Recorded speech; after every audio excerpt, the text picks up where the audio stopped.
Watching and investigation. What is the meaning of watching?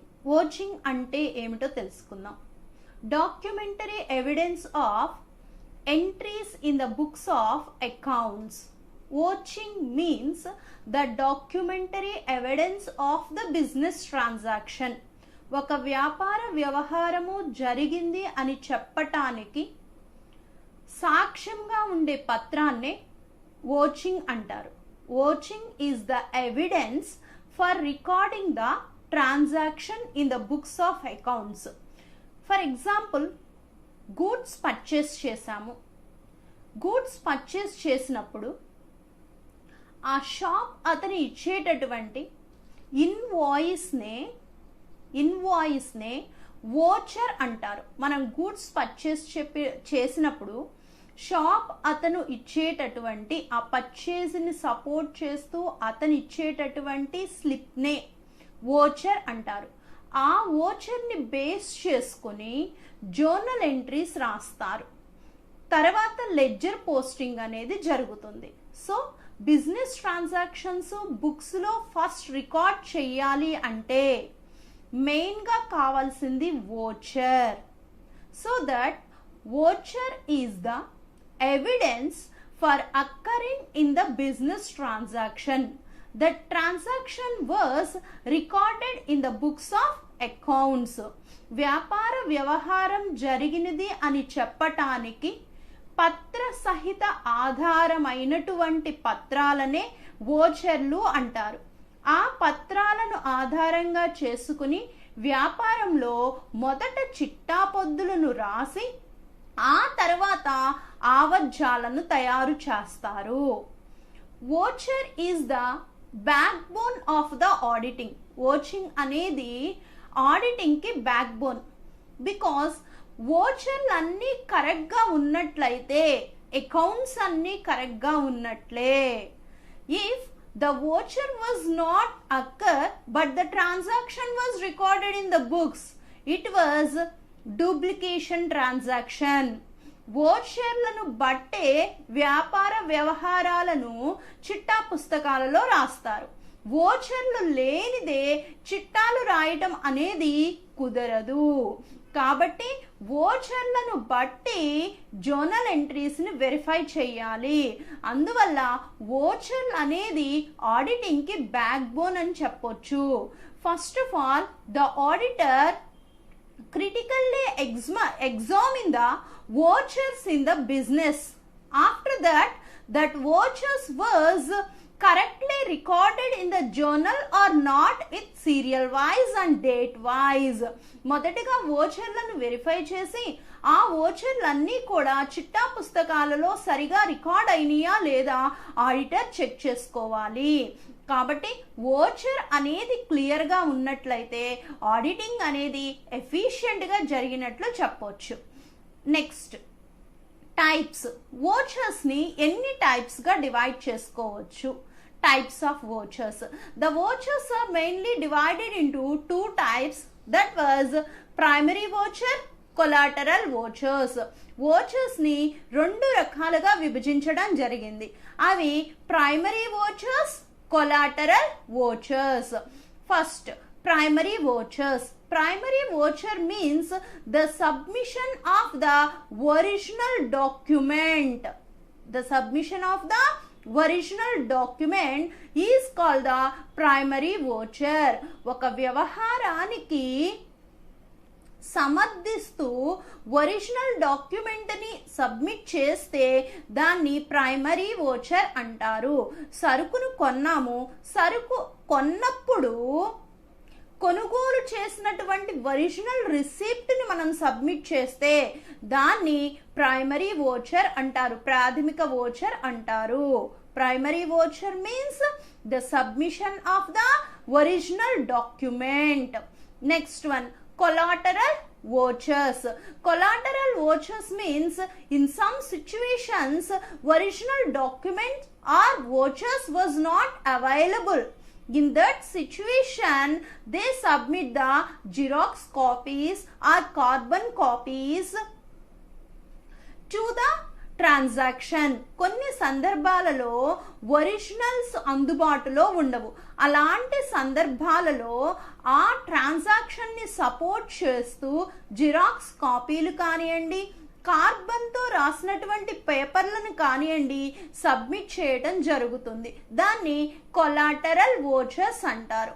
Primary vouchers అంటే originals submit చేయటము. Collateral vouchers అంటే originals అనేవి అవైలబుల్గా ఉండవు కాబట్టి అటువంటి సిచ్యువేషన్స్లో జిరాక్స్ కాపీస్ని సబ్మిట్ చేయటము. నెక్స్ట్ ఆబ్జెక్టివ్స్, ధ్యేయాలు. The main objectives of the vouching యొక్క ధ్యేయాలు చూద్దాం. దాంట్లో ఫస్ట్ వన్ కనెక్టెడ్. ఓచింగ్ చేసేటప్పుడు connected means all the business transactions are recorded in the books must be verified. ఓచర్ని వెరిఫై చేయగానే ఈ ఓచర్ మీద ఉన్నటువంటి ట్రాన్సాక్షన్ని బట్టి ఇది బిజినెస్కి సంబంధించినదా కాదా అని చెక్ చేయవలసి ఉంటుంది. Connected. The voucher expenditure was related to the business or not. First verify it. Next, evidence. The evidence must be checked. Evidence అంటే సాక్ష్యం చెక్ చేయటం. వోచర్లో ఉన్నటువంటి డేటు అమౌంటే బుక్స్లో రికార్డ్ అయ్యిందా లేదా అని చెప్పి చెక్ చేసుకోవాలి.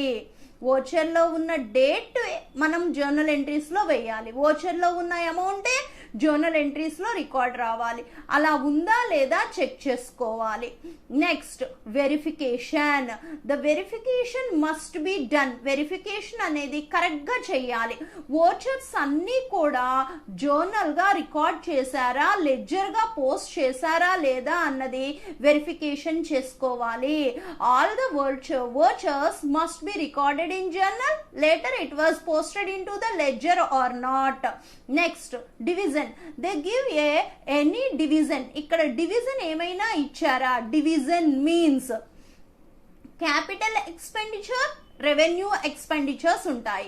క్యాపిటల్ ఎక్స్పెండిచర్ కి డివిజన్, రెవెన్యూ ఎక్స్పెండిచర్ కి డివిజన్, అలా డివిజన్స్ ఇస్తూ మెన్షన్ చేశారా లేదా. క్యాపిటల్ ఎక్స్పెండిచర్స్ అనేవి బ్యాలెన్స్ షీట్ లో రికార్డ్ అవుతాయి. రెవెన్యూ ఎక్స్పెండిచర్స్ అనేవి ప్రాఫిట్ అండ్ లాస్ అకౌంట్ లో రికార్డ్ అవుతాయి. అలా డివిజన్ చేస్తూ రికార్డ్ చేశారా లేదా అన్నది చూడాలి. Next one responsible person. That expenditure was correctly sanctioned by the responsible person are not. Goods purchase చేయమని చెప్పాము లేదా వేజెస్ పే చేస్తున్నాము. ఈ గూడ్స్ పర్చేస్ చేసేటటువంటి రెస్పాన్సిబుల్ ఆఫీసరే పర్మిషన్ ఇవ్వాలి. వేజెస్ పే చేస్తున్నాము అంటే వేజెస్ పే చేయమన్నటువంటి డిపార్ట్మెంట్ కి సంబంధించిన హయ్యర్ ఆఫీసర్సే దాన్ని ఆఫర్ చేయాలి. అలా జరిగిందా లేదా. That means the expenditure was correctly spent on the orders of the responsible officer or not, must verify it. Next, accuracy.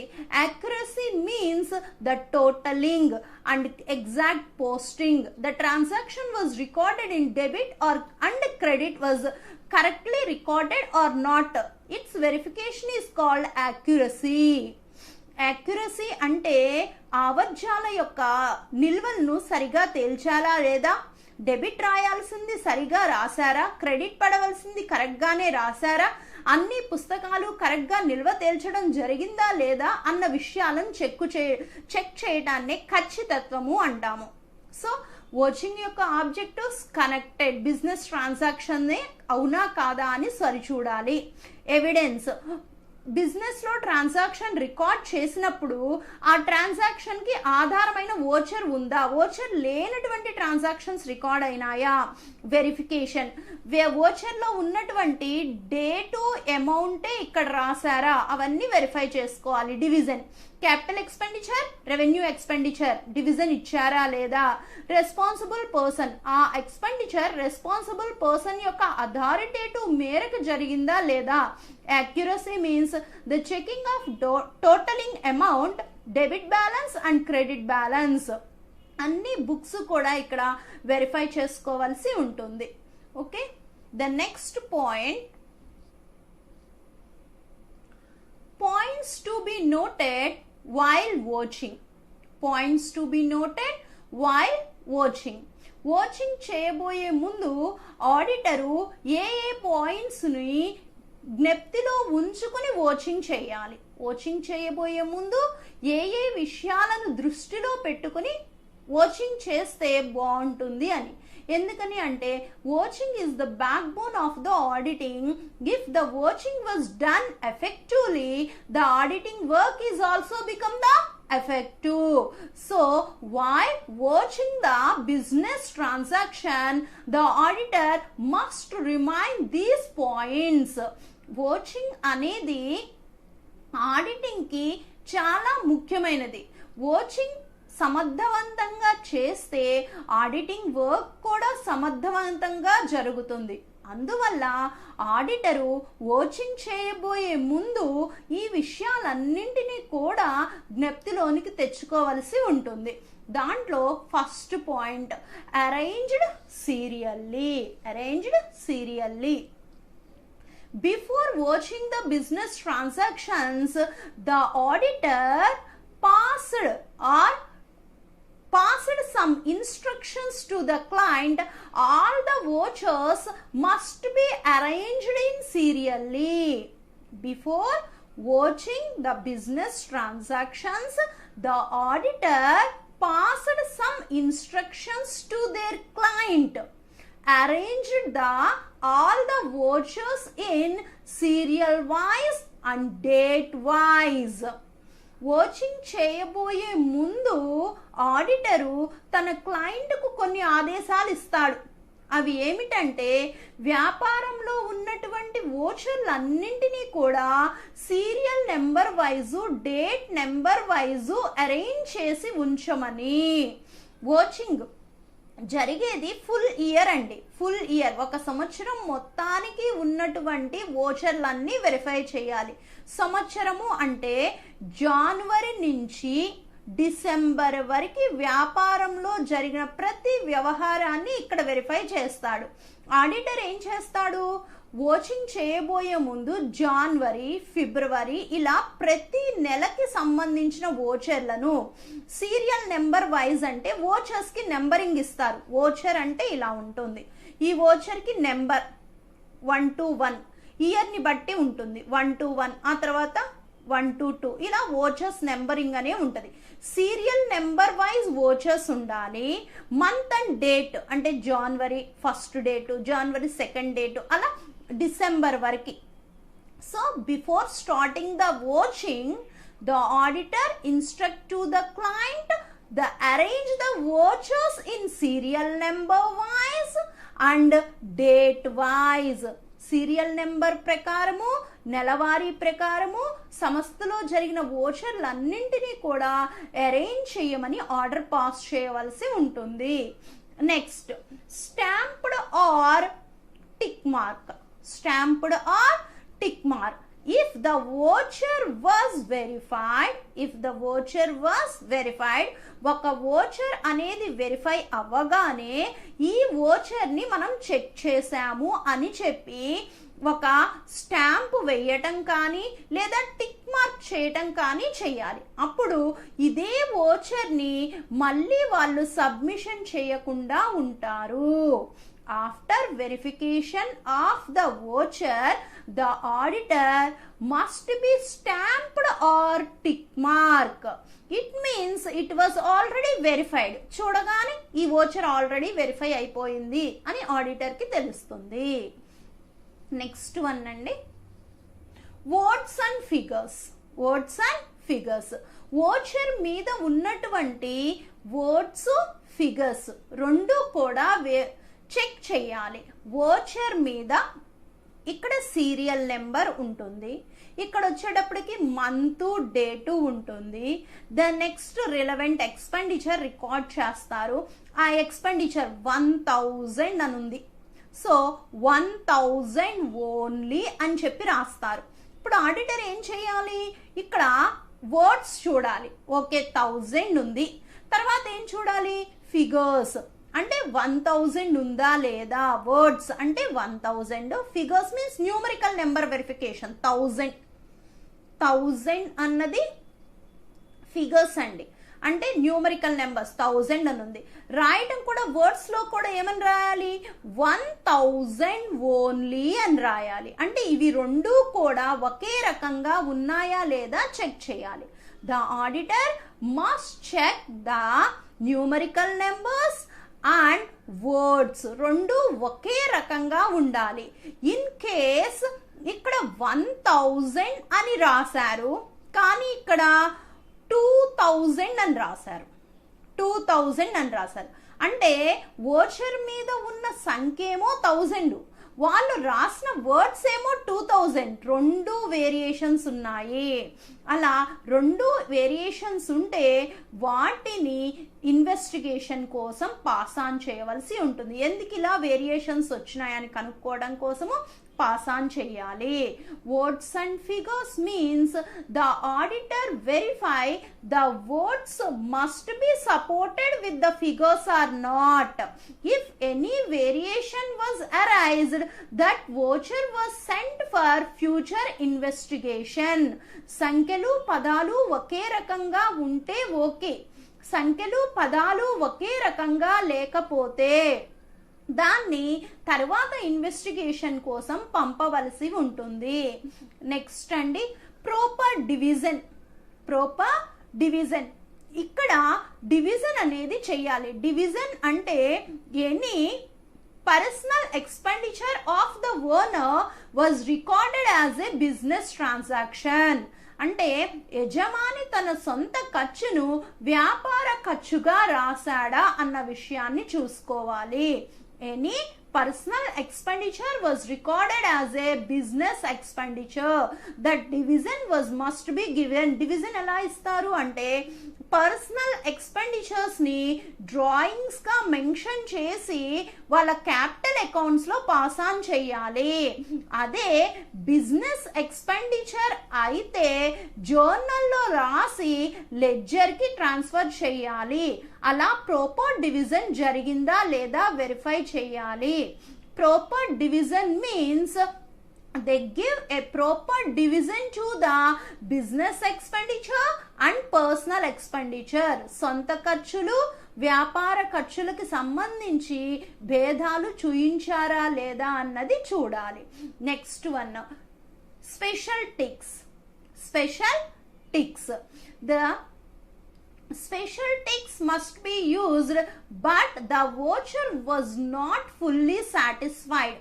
Voucher ని వెరిఫై చేసినప్పుడు ఆడిటరు సాటిస్ఫై కానట్లయితే ఆ వోచర్ కి స్పెషల్ టిక్ పెట్టుకోవాలి. ఎందుకనంటే that voucher may be investigated for future explanations.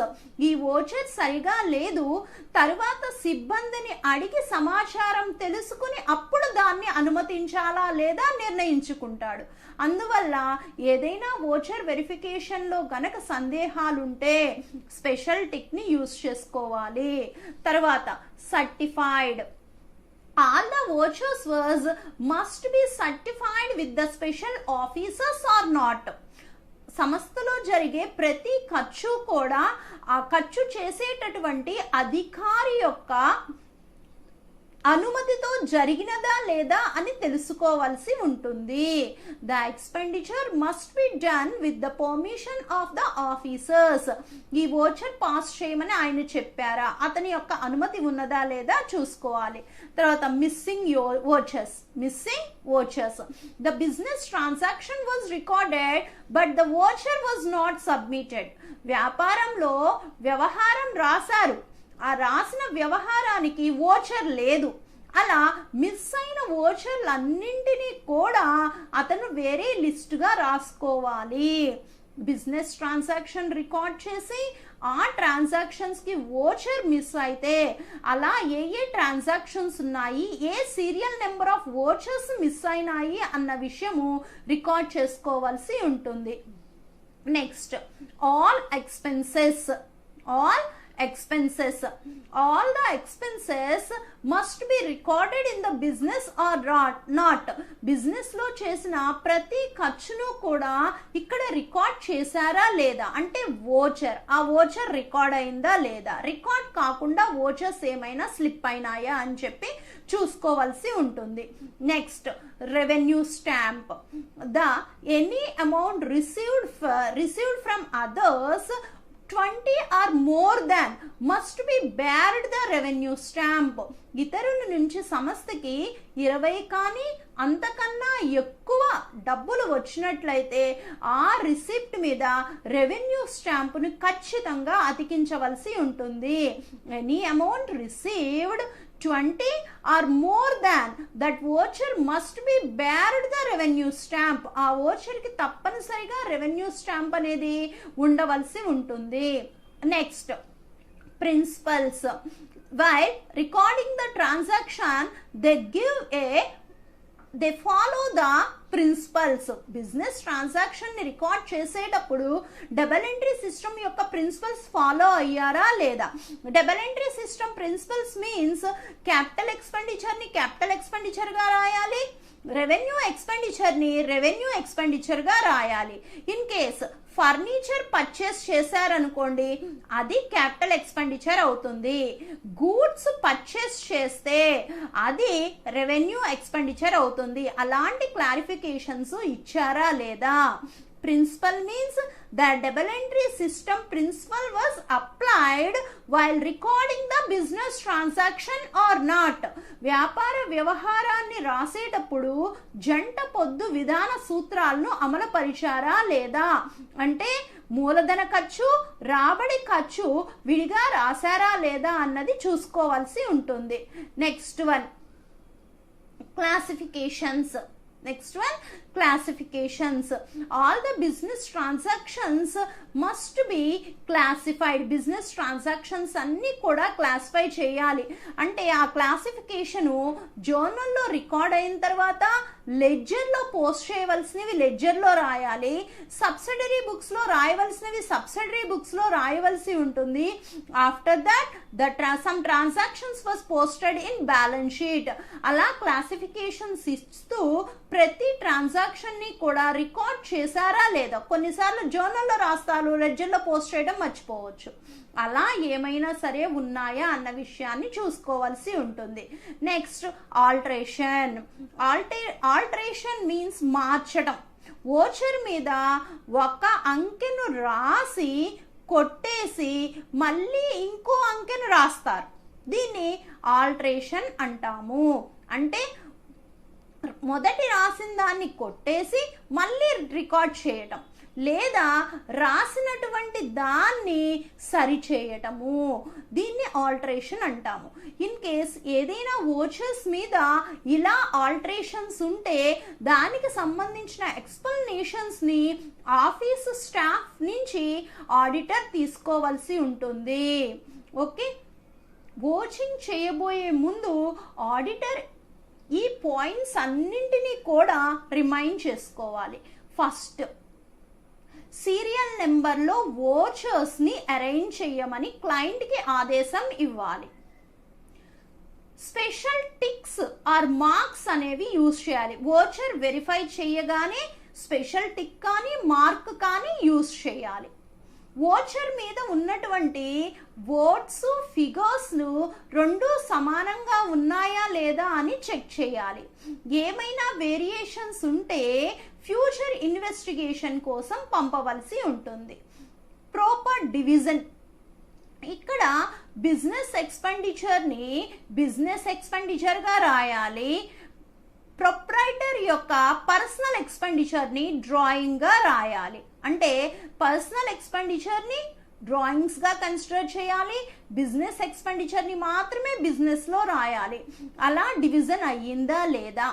Next special tick marks. ఏవైనా vouchers గనక కరెక్ట్గా లేని సందర్భంలో అలాంటి వోచర్స్కి స్పెషల్ టిక్ మార్క్స్ అనేవి యూజ్ చేసుకోవాల్సి ఉంటుంది. సర్టిఫైడ్. ఆ వోచరు కరెక్ట్ యొక్క ఆఫీసర్స్ యొక్క ఆర్డర్ ప్రకారమే జరిగిందా లేదా అని నిర్ధారణ చేసుకోవాలి. మిస్ అయిన వోచర్లు ఏవైనా ఉంటే ఆ వోచర్లు ఏ నెంబర్ వోచర్లు మిస్ అయినాయి, వాటిని బిజినెస్ ట్రాన్సాక్షన్గా రికార్డ్ చేశారా లేదా అని చూడాలి. వోచర్ మిస్ అవడం అంటే బిజినెస్ ట్రాన్సాక్షన్ రికార్డ్ చేశారు బట్ వోచర్ లేదు, ఆ మిస్ అయిన వోచర్స్ రాసుకోవాలి. ఆల్ ద ఎక్స్పెన్సెస్ బిజినెస్లో రికార్డ్ అయినాయా లేదా అన్నది చెక్ చేయాలి. 20 కానీ అంతకన్నా ఎక్కువ అమౌంట్ కానీ వచ్చినప్పుడు రెవెన్యూ స్టాంప్ కంపల్సరీగా మెయింటైన్ చేయాలి. డబుల్ ఎంట్రీ సిస్టమ్ యొక్క ప్రిన్సిపల్స్ అనేవి ఫాలో అయ్యారా లేదా అన్నది వెరిఫై చేయాలి. Classification, journal, ledger, subsidiary books, balance sheet, అలా అన్ని ట్రాన్సాక్షన్స్ రికార్డ్ అయినాయా, ఏదైనా ఒక బుక్లో రాసి ఇంకో బుక్లో పోస్ట్ చేయకుండా ఉన్నారా అన్న విషయాలు చూసుకోవాల్సి ఉంటుంది. ఆల్టరేషన్, ఏవైనా వోచర్ మీద రాసి కొట్టివేతలు ఉన్నట్లయితే దానికి సంబంధించినటువంటి రీజన్స్ వెరిఫై చేయాలి. ఆ ఓవర్ రైటింగ్ ఉన్న చోట ఆ రిక్వైర్డ్ ఆఫీసర్స్ చేత సిగ్నేచర్స్ని తీసుకోవాలి. ఇలా వోచింగ్ చేయబోయే ముందు ఈ పాయింట్స్ అన్నిటినీ కూడా ఆడిటర్ ఫాలో అయితే ఎఫిషియెంట్ వోచింగ్ వర్క్ అనేది జరుగుతుంది.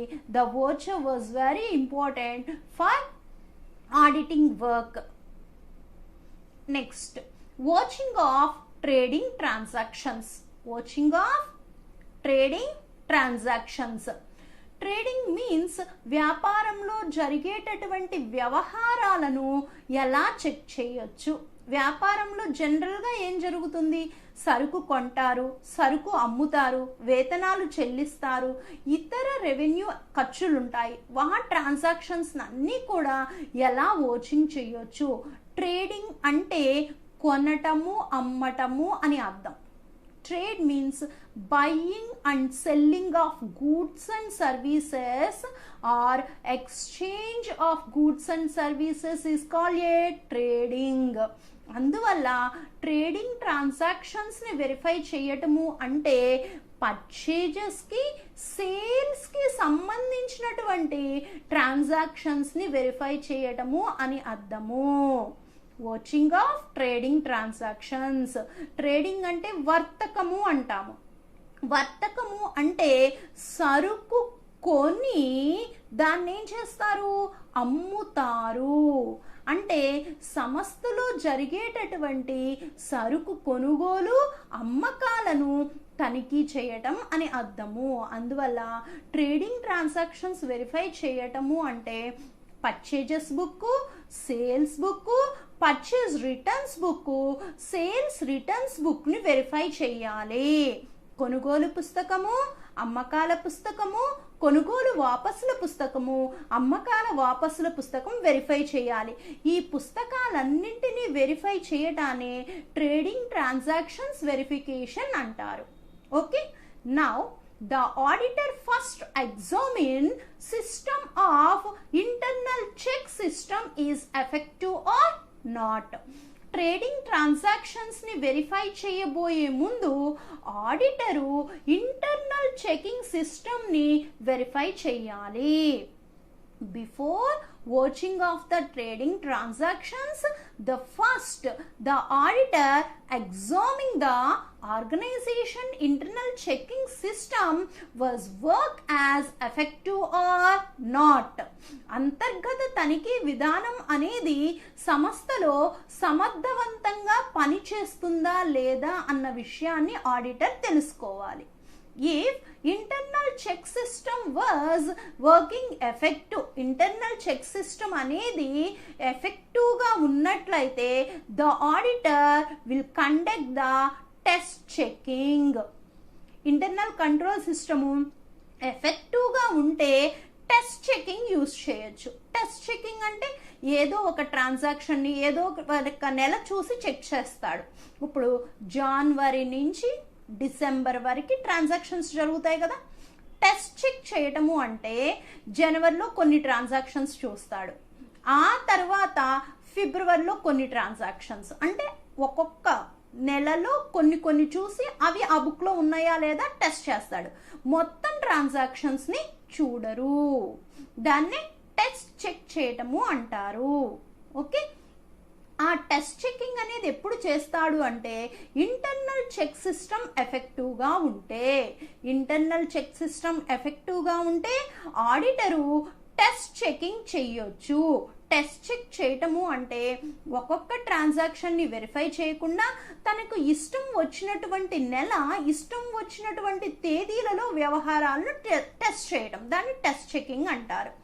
If the internal control system was not effective,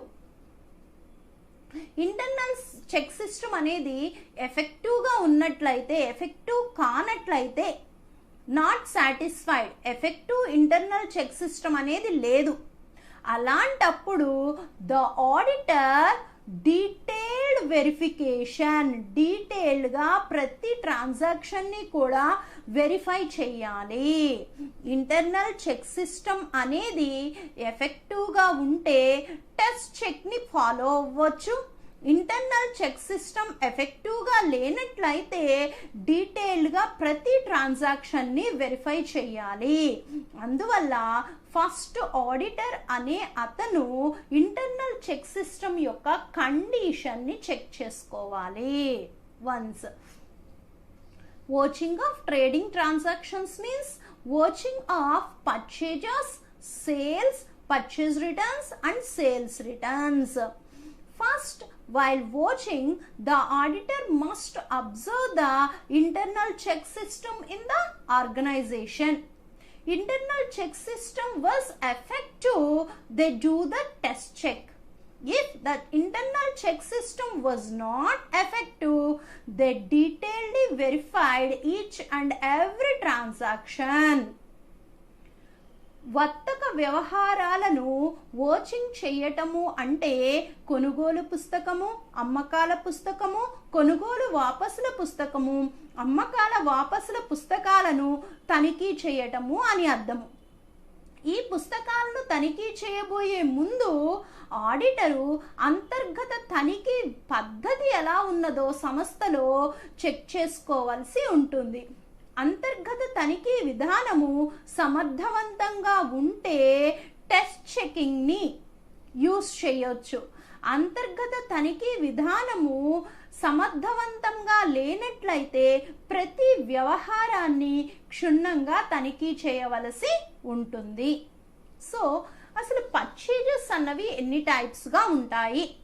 purchases అన్నవి 2 types, credit purchases, cash purchases. Purchases సరుకు ఎవరైనా 2 రకాలుగా కొంటారు, credit, cash. Credit purchase means the goods was received but the amount was postponed. Credit కి సరుకు కొనడము అంటే సరుకు తీసుకొని చెల్లింపు తర్వాత చెయ్యటము అని అర్థము. దాన్ని క్రెడిట్ పర్చేజ్ అంటాం. Cash purchase, the goods was received, the amount was paid immediately. సరుకు రాగానే వెంటనే నగదు చెల్లిస్తాము, దాన్ని ఏమంటారు? క్యాష్ పర్చేజెస్ అంటారు. ఆర్గనైజేషన్లో పర్చేజెస్ 2 టైప్స్గా చేసుకోవచ్చు, క్రెడిట్కి చేయొచ్చు, క్యాష్కి చేయొచ్చు. Credit purchases means the amount was not paid immediately. సరుకు తీసుకుంటారు కానీ చెల్లింపు వెంటనే జరగదు. క్యాష్ పర్చేజెస్ అంటే సరుకు వచ్చిన వెంటనే చెల్లింపు అనేది జరుగుతుంది, దాన్ని క్యాష్ పర్చేజెస్ అంటారు. జనరల్గా క్రెడిట్ పర్చేజెస్ని సబ్సిడరీ బుక్స్లో రాస్తారు. క్రెడిట్ పర్చేజెస్ని ఎక్కడ రికార్డ్ చేస్తారండి? సబ్సిడరీ బుక్స్లో రికార్డ్ చేస్తారు. నెక్స్ట్, క్యాష్ పర్చేజెస్ని క్యాష్ బుక్లో, అంటే 3 కాలమ్ క్యాష్ బుక్ మనం రికార్డ్ చేస్తాం కదా, దాంట్లో రికార్డ్ చేయడం జరుగుతుంది. ఇక్కడ గూడ్సే పర్చేస్ చేయాలి, not the assets. That mean the transactions అన్నాము, వ్యవహారాలు. సో క్రెడిట్ పర్చేస్ చేసినవేమో సబ్సిడరీ బుక్లో రాస్తారు, క్యాష్కి పర్చేస్ చేసిన క్యాష్ బుక్లో రాస్తారు. సబ్సిడరీ బుక్లో ఏ బుక్లో రాస్తారు? పర్చేజ్ బుక్లో రాస్తారు. ఎందుకని? Goods are purchased on credit. Subsidiary బుక్లో పర్చేజ్ రాస్తారు, క్యాష్ పర్చేజెస్ అయితే కనుక క్యాష్ బుక్లో రాయటం జరుగుతుంది. క్యాష్ బుక్లో ఎట్ సైడ్ రాస్తారు, క్రెడిట్ సైడ్లో రాస్తారు. క్రెడిట్ సైడ్లో మళ్ళీ ఎలా రికార్డ్ చేస్తారు, క్యాష్ ఇస్తే క్యాష్ కాలంలో వేస్తారు, చెక్ అయితే కనుక బ్యాంక్ కాలంలో వేస్తారు. ఇవి ట్రాన్సాక్షన్స్ రికార్డ్ చేయటం అనమాట. ఆడిటర్స్ డ్యూటీ, పర్చేజెస్ ని చెక్ చేసేటప్పుడు ఆడిటర్ ఏమేమి చెయ్యాలి, ఆడిటర్ ఎలా పర్చేజెస్ కరెక్టా కాదా అని ఎలా ప్రొసీడ్ అవుతారు అన్నదన్నమాట. దాంట్లో the first one proper record. Goods ని పర్చేస్ చేయబోయే ముందు ఆర్గనైజేషన్ వాళ్ళు ఇన్వాయిస్ ని ప్రిపేర్ చేయాలి. ఈ ఇన్వాయిస్ ఆర్డర్ ని బేస్ చేసుకుని వాళ్ళు గూడ్స్ ని పర్చేస్ చేయటం అనేది జరుగుతుంది. ఏ ఆర్గనైజేషన్లో అయినా గూడ్స్ పర్చేస్ చేయాలి అంటే first they are place the invoice ఆర్డర్ని ప్లేస్ చేయాలి. After that they purchase the goods. ఇక్కడ ప్రాపర్ రికార్డ్స్ వెరిఫై చేయటము అంటే ఆ పర్చేస్కి సంబంధించినటువంటి ఇన్వాయిస్ ఆర్డర్ని ఫస్ట్ చెక్ చేయాలి. ఆ ఇన్వాయిస్ ఆర్డర్కి రిలవెంట్గానే పర్చేజెస్ ఉన్నాయా లేదా అన్నది చెక్ చేయాలి. ఈ ఇన్వాయిస్ కాపీని ఒకటి అకౌంటింగ్ డిపార్ట్మెంట్ దగ్గర ఉంచాలి, రెండోది స్టోర్స్ కీపర్ దగ్గర ఉంచాలి. అంటే స్టోర్ రూమ్లో గూడ్స్ రాగానే వాళ్ళే తీసుకుంటారు. స్టోర్స్ కీపర్ దగ్గర ఉంచాలి, గేట్ కీపర్ దగ్గర ఒకటి ఉంచాలి. ఎందుకని, గూడ్స్ ఆఫీస్కి రాగానే ఫస్ట్ గేట్ కీపరే రిసీవ్ చేసుకుంటాడు. గేట్ కీపర్ దగ్గర నుంచి స్టోర్ రూమ్కి వెళ్ళిపోతాయి. స్టోర్ రూమ్లో స్టోర్స్ లెడ్జర్ వేస్తారు. ఆ స్టోర్స్ లెడ్జర్లో రిసీవ్డ్ కాలంలో గూడ్స్ ఎంటర్ అయిపోతాయి. సో ఈ రిసీవ్డ్ కాలంలో గూడ్స్ ఎంటర్ అవగానే అది అకౌంటింగ్ డిపార్ట్మెంట్కి వచ్చి సబ్సిడరీ బుక్స్లో పర్చేజ్ బుక్లో రికార్డ్ అవ్వాలి. సో గూడ్స్ పర్చేజ్ అన్నది కరెక్ట్ అవునా కాదా చెక్ చేసుకోవాలి అంటే ఆడిటర్ ఇప్పుడు ఇవన్నీ కరెక్ట్గా జరిగినవా లేవా అని చూసుకోవాల్సి ఉంటుంది. ఫస్ట్ ఏం చెక్ చేయాలి, ఇన్వాయిస్ ఆర్డర్ని చెక్ చేయాలి. తర్వాత పర్చేస్ చేసినటువంటి పర్చేజ్ స్లిప్, మనం గూడ్స్ పర్చేస్ చేయగానే స్లిప్ వస్తుందిగా, ఆ స్లిప్ని చెక్ చేసుకోవాలి. ఇన్వాయిస్ ఆర్డరు స్లిప్ రెండు ఒకే విధంగా ఉన్నాయా లేదా చూసుకోవాలి. ఆ తర్వాత ఈ ఇన్వాయిస్ ఆర్డర్నే 3 కాపీస్ చేసి పంపాలి. ఒకటి గేట్ కీపర్కి ఇవ్వాలి, అదే ఉండాలి, అదే సీరియల్ నెంబరు, అదే అమౌంట్ ఉండాలి. స్టోర్ కీపర్ దగ్గర ఉండాలి, ఇంకోటి అకౌంటింగ్ డిపార్ట్మెంట్ దగ్గర ఉండాలి. సో ఇవన్నీ సరిగ్గా ఉన్నాయా లేదా అని చెక్ చేసుకోవాలి. ప్రాపర్ రికార్డ్స్ అంటే ఇలా. ఇదంతా మీకు ఇబ్బంది అనిపిస్తే గనక ఈ రెండింటిని చెప్పుకోవచ్చు మనం. The auditor first check the invoice order and that check the purchase slips. Both was same or not. Invoice ఆర్డర్కి అనుగుణంగానే సరుకు కొనుగోలు జరిగిందా లేదా అన్నది చెక్ చేసుకోవాలి. Next point, payment of suppliers. Purchase చేసినటువంటి అమౌంట్కి బేస్గానే సప్లయర్కి పేమెంట్ జరిగిందా లేదా అన్నది వెరిఫై చేయాలి. 1000 రూపీస్ వాల్యూ ఆఫ్ గూడ్స్ మనం పర్చేస్ చేసినప్పుడు సప్లయర్స్ కూడా ఎంత పే చేయాలండి, 1000 పే చేయాలి. So purchase slip, supplier amount రెండు సేమా కాదా చెక్ చేసుకోవాల్సి ఉంటుంది. Next, valuation of purchases book and cash book. Verification of purchase book and cash book. Next point అండి, verification of purchase book and cash book. ఇక్కడ purchase book ని cash book ని verify చేయాలి. ఎందుకని అంటే క్రెడిట్ పర్చేజ్ అయితే purchase book లో record చేయాలి, క్యాష్ పర్చేజ్ అయితే క్యాష్ బుక్ లో రికార్డ్ చేయాలి. సో ఆ వెరిఫికేషన్ చూసుకోవాలి. క్రెడిట్ ట్రాన్సాక్షన్ పర్చేజ్ బుక్ లో రికార్డ్ అయిందా, క్యాష్ ట్రాన్సాక్షన్ క్యాష్ బుక్ లో రికార్డ్ అయిందా లేదా అన్నది వెరిఫై చేసుకోవాలి. Next, same in invoice and order. Same in invoice and order. ఇన్వాయిస్లో ఉన్న అమౌంట్ ప్రకారమే ఆర్డర్ అనేది ప్లేస్ చేయాలి. అంటే ఇన్వాయిస్లో ఉన్న క్వాంటిటీ రేటు, అదే క్వాంటిటీ రేటు ఆర్డర్లో కూడా ఉండాలి. సో ఇవి రెండు సేమ్గా ఉన్నాయా లేదా ఆడిటర్ చెక్ చేసుకోవాల్సి ఉంటుంది. నెక్స్ట్ తర్వాత sanction. The goods purchased must be sanctioned by the officer or not. సరుకు కొనుగోలు చెయ్యమని కొనుగోలు అధికారి నుంచి అనుమతి పొందారా లేదా అన్న విషయం చూడాలి. Next business use only. All the purchased goods must be utilised for the business, not the proprietors. కొన్న సరుకు అంతా కూడా వ్యాపార అవసరాలకే ఉపయోగిస్తున్నారా లేదా, ప్రొప్రైటర్ యూస్కి ఏమైనా వాడారా అన్న విషయం చూసుకోవాలి. Next stamped. ఒక ఇన్వాయిస్ని ఆర్డర్ని చెక్ చేయగానే దాని మీద స్టాంప్ వేసినట్లయితే ఇది చెక్ చేశాము అని చూడగానే ఆడిటర్కి తెలుస్తుంది. After verification of the purchase voucher, they immediately stamped. This voucher cannot be replaced. మళ్ళీ వేరే పర్చేస్ కి ఈ వోచర్ ని వీళ్ళు పెట్టకుండా సరిపోతుంది. Next capital assets. మనము పర్చేస్ చేసినప్పుడు గూడ్స్ మాత్రమే ట్రేడింగ్ లో రాయాలి, క్యాపిటల్ అసెట్స్ రాయకూడదు. ఫర్ ఎగ్జాంపుల్ ఫర్నిచర్ పర్చేస్ చేశారు, that was posted in purchases book. అలా పోస్ట్ చేయొచ్చా? ఫర్నిచర్ అన్నది క్యాపిటల్ ఎక్స్పెండిచర్ ఎప్పుడూ పర్చేజెస్ బుక్లో రాయకూడదు. సో ఎనీ క్యాపిటల్ అసెట్ కొని పొరపాటుగా పర్చేస్ బుక్లో రికార్డ్ చేశారా, అలాంటివి ఏమన్నా ఉంటే కరెక్షన్ చేసుకోవాలి. Next totaling. నెక్స్ట్ వచ్చేటప్పటికి టోటలింగ్ అంటే టోటల్ అమౌంట్స్ అన్నీ కూడా సరిగా ఉన్నాయా లేదా అని చెక్ చేసుకోవటము టోటలింగ్.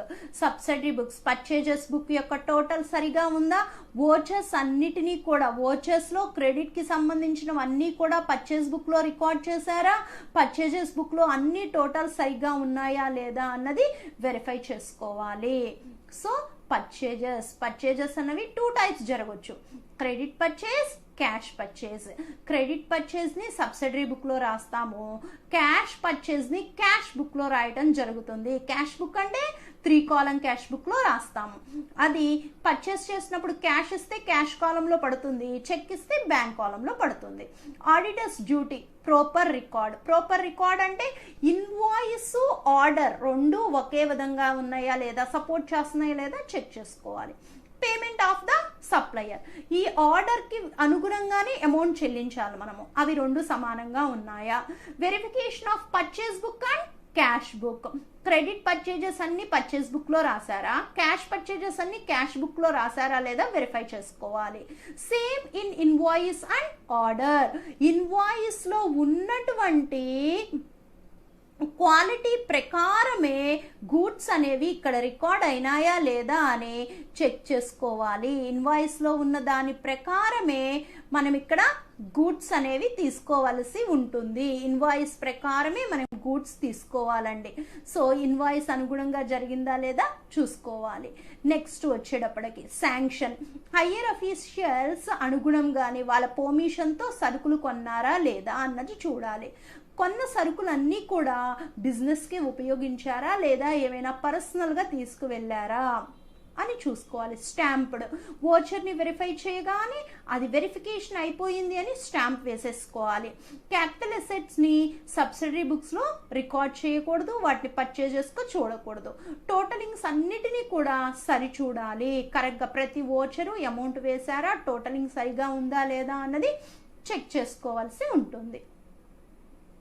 నెక్స్ట్ వన్ అండి పర్చేజ్ రిటర్న్స్. నెక్స్ట్ వన్ వచ్చేటప్పటికి purchase returns. Purchase returns means once the goods was purchased, that goods was returns to the supplier. సరుకును కొని మళ్ళీ ఆ సరుకుని కొన్న వ్యక్తికి తిరిగి ఇచ్చేయడం, దాన్ని పర్చేజ్ రిటర్న్స్ అంటారు. సో అలా కొన్న సరుకుని వెనక్కి ఇవ్వడాన్ని పర్చేజ్ రిటర్న్స్ అని చెప్పి అనొచ్చండి. పర్చేజ్ రిటర్న్స్ జరిగినప్పుడు ఆడిటర్ చేయవలసింది ఏంటి? పర్చేజ్ రిటర్న్స్ని ఆడిటర్ ఎలా వెరిఫై చేయాలి, కరెక్ట్గా ఉన్నాయా లేదా అని. కొనుగోలు వాపసులని ఆడిటర్ ఎలా తనిఖీ చేయాలి? The first one debit note. గూడ్స్ని రిటర్న్ చేయబోయే ముందు డెబిట్ నోట్ని సప్లయర్కి సెండ్ చేయాలి. గూడ్స్ని పర్చేజ్ రిటర్న్స్ చేయబోయే ముందు డెబిట్ నోట్ని ప్రిపేర్ చేసి దాన్ని సప్లయర్కి ఇవ్వాలి. ఓకే, డెబిట్ నోట్ ఉందా లేదా చెక్ చేయాలి. Next register. ఈ రిటర్న్ చేసే గూడ్స్ పర్చేజ్ రిటర్న్స్ బుక్లో రిజిస్టర్ అయ్యిందా లేదా చూసుకోవాలి. వెరిఫికేషన్. ఎంత వాల్యూ ఆఫ్ గూడ్స్ రిటర్న్ చేస్తున్నామో ఆ వాల్యూ రికార్డ్ చేశారా లేదా చూడాలి. Next current year. Goods return చేసేది ఈ సంవత్సరం కొన్న సరికే రిటర్న్ చేస్తున్నామా లేదా లాస్ట్ ఇయర్ ఎప్పుడో కొన్న సరుకు ఇప్పుడు రిటర్న్ చేస్తున్నామా చూడాలి. అంటే కరెంట్ ఇయర్కి సంబంధించిన పర్చేజ్ రిటర్న్సే మనం యాక్సెప్ట్ చేయాలి. Next watched carefully. So goods return చేసినప్పుడు డెబిట్ నోట్ని చెక్ చేసుకోవాలి. స్టోర్స్ లెడ్జర్లో ఇష్యూ కింద అది రికార్డ్ అయ్యిందా లేదా చూడాలి. అకౌంటింగ్ డిపార్ట్మెంట్లో పర్చేజ్ రిటర్న్స్ బుక్స్లో ఆ అమౌంట్ ఉందా లేదా అని చూడాలి. గేట్ కీపర్ దగ్గర ఆ స్లిప్ ఉందా లేదా వెరిఫై చేసుకోవాలి. ఈ వాచింగ్ అంతా కేర్ఫుల్గా ఆడిటర్ చేసుకోవాల్సి ఉంటుంది. గూడ్స్ని రిటర్న్ చేయబోయే ముందు ఫస్ట్ డెబిట్ నోట్ ప్రిపేర్ చేయాలి. డెబిట్ నోట్లో అసలు గూడ్స్ ఎందుకు మనం రిటర్న్ చేస్తున్నాము, ఎంత వాల్యూ ఆఫ్ గూడ్స్ రిటర్న్ చేస్తున్నాము, క్వాంటిటీ ఎంత అనేది అన్ని విషయాలు డెబిట్ నోట్లో ఉంటాయి. Debit note was prepared and send to the supplier. Debit నోట్ని ప్రిపేర్ చేశారా, ఆ డెబిట్ నోట్లో ఎంత విలువ గల సరుకును పంపుతున్నారు, క్వాంటిటీ ఎంత, క్వాలిటీ ఎంత అన్నీ కూడా దాంట్లో ఉంటాయి. Next register. ఆ రిటర్న్ చేస్తున్నది రిజిస్టర్లో రికార్డ్ అయ్యిందా, పలానా సరుకును మేము రిటర్న్ చేసేస్తున్నాము, ఆ వాల్యూ రిజిస్టర్లో రికార్డ్ అయ్యిందా లేదా. వెరిఫైడ్. అది పర్చేజ్ రిటర్న్స్ బుక్లో కూడా రికార్డ్ అయ్యిందా లేదా వెరిఫై చేసుకోవాల్సి ఉంటుంది. Current year. ప్రెజెంట్ ఇయర్కి సంబంధించిన గూడ్స్ మాత్రం రిటర్న్ చేస్తేనే రాయాలి, ప్రీవియస్ ఇయర్ అయితే రాయకూడదు. Next watched carefully. So goods return చేసినప్పుడు అవి ఎక్కడ రికార్డ్ అవ్వాలండి? ఫస్ట్ డెబిట్ నోట్ను చెక్ చేసుకోవాలి. ఆ తర్వాత స్టోర్స్ లెడ్జర్లో ఇష్యూగా రాశారా లేదా చూసుకోవాలి.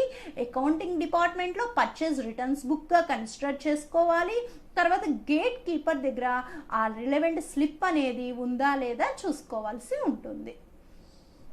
Next sales. నెక్స్ట్ వన్ వచ్చేటప్పటికి సేల్స్ అండి. Sales is the revenue income of the business. Goods sale చేయటం ద్వారా వచ్చే ఇన్కమ్నే రెవెన్యూ ఇన్కమ్ అంటారండి, కంపెనీకి వచ్చే ఇన్కమ్ అన్నమాట. సో గూడ్స్ని ఎలా సేల్ చేస్తుంది కంపెనీ? గూడ్స్ని క్రెడిట్కి సేల్ చేయొచ్చు, క్యాష్కి సేల్ చేయొచ్చు. The goods was sold on credit or cash. క్రెడిట్కి సేల్ చేయటం అంటే గూడ్స్ని ట్రాన్స్ఫర్ చేస్తారు, అమౌంట్ అనేది రాదు. The goods was sold but the amount was not received is called a credit sales. ఈ క్రెడిట్ సేల్స్ని సబ్సిడరీ బుక్స్లో సేల్స్ బుక్స్లో రాయటం జరుగుతుంది. సబ్సిడరీ బుక్స్లో సేల్స్ బుక్లో రికార్డ్ చేయడం జరుగుతుంది. All the credit sales was recorded in subsidiary books. In that sales బుక్లో రికార్డ్ చేస్తారు. తర్వాత క్యాష్ సేల్స్ అంటే the goods was sold immediately the amount was received. The goods was sold immediately the amount was received. సరుకు అమ్మేస్తాము, అమ్మగానే డబ్బులు వచ్చేస్తాయి. So వీటిని ఎక్కడ record చేస్తాము? 3 కాలమ్ క్యాష్ బుక్లో మనము క్యాష్ కాలం, బ్యాంక్ కాలం అని 2 మెయింటైన్ చేస్తామండి. 3 కాలం క్యాష్ బుక్లో డెబిట్ సైడ్, క్యాష్ సేల్స్ అయితే క్యాష్ కాలంలో రాస్తాము, చెక్ అయితే కనుక బ్యాంక్ కాలంలో రాస్తాము. ఎట్ సైడ్ రాస్తాము? డెబిట్ సైడ్ రాస్తాము. Sales is the revenue income of the business. Sales అనేవి రాబడి ఆదాయము. ఈ సేల్స్ మళ్ళీ 2 రకాలు, అరువు అమ్మకాలు, నగదు అమ్మకాలు. అరువు అమ్మకాలు అనగా సరుకుని అమ్ముతాము గాని డబ్బులు రావు, దాన్ని అరువు అంటారు. ఈ అరువు అమ్మకాలు సహాయక పుస్తకాలలో అమ్మకాల పుస్తకంలో రాస్తారు. సహాయక పుస్తకాలలో అమ్మకాల పుస్తకాలలో అరువు అమ్మకాలు రాస్తాం జరుగుతుంది. నగదు అమ్మకాలు, సరుకు అమ్మిన వెంటనే నగదు వస్తుంది, దాన్ని సరుకు అమ్మిన వెంటనే నగదు వస్తే నగదు అమ్మకాలు అంటారు.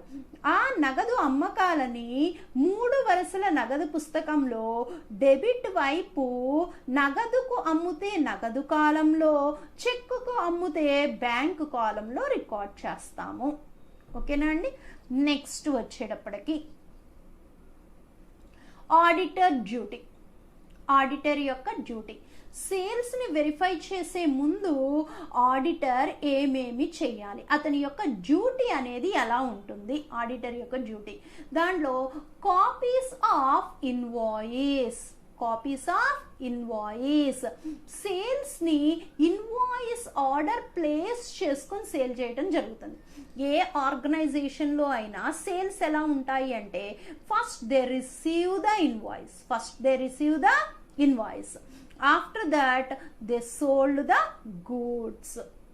సరుకుని ఇన్వాయిస్ చూసి దాని ప్రకారం అమ్మటం అనేది జరుగుతుంది.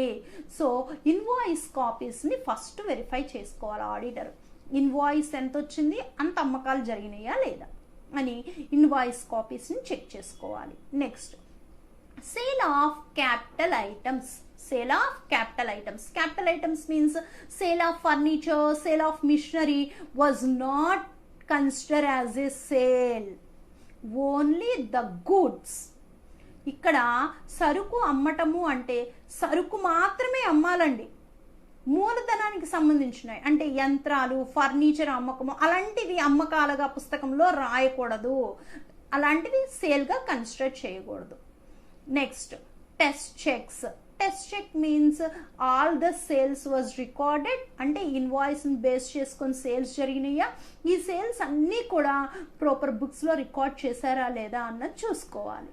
టోటలింగ్, సబ్సిడరీ బుక్స్లో టోటలింగ్ అంతా కరెక్ట్గా ఉందా, క్యాష్ బుక్లో అంతా సేల్స్ అంతా కరెక్ట్గా రికార్డ్ చేశారా లేదా అని టోటలింగ్ చెక్ చేసుకోవాలి.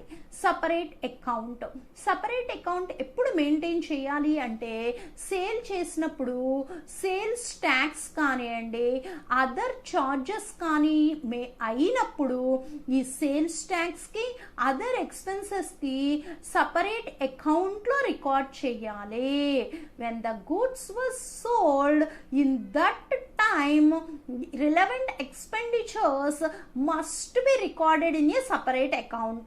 సరుకు అమ్మినప్పుడు సరుకు అమ్మటానికి అయిన ఖర్చులన్నింటినీ కూడా వేరే ఖాతాలు, అమ్మకపు ఖాతా కావచ్చు, కస్టమ్స్, ఎక్సైజ్ అలా ఉన్నటువంటి ట్యాక్స్లన్నింటినీ సపరేట్ అకౌంట్గా చూపించవలసి ఉంటుంది. కరెంట్ ఇయర్, కరెంట్ ఇయర్కి సంబంధించిన యాక్చువల్ సేల్స్ని రికార్డ్ చేయాలి.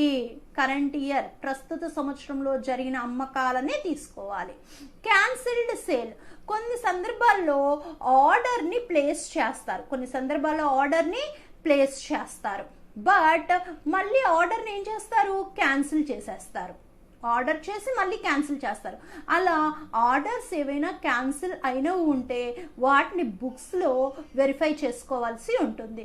తర్వాత ట్రేడ్ డిస్కౌంట్, గూడ్స్ని సేల్ చేసినప్పుడు any discount was allowed to the company, rules or not. సరుకును అమ్మినప్పుడు కంపెనీ అధికారికంగా ఏవైనా డిస్కౌంట్ ఇచ్చిందా లేదా చూడాలి.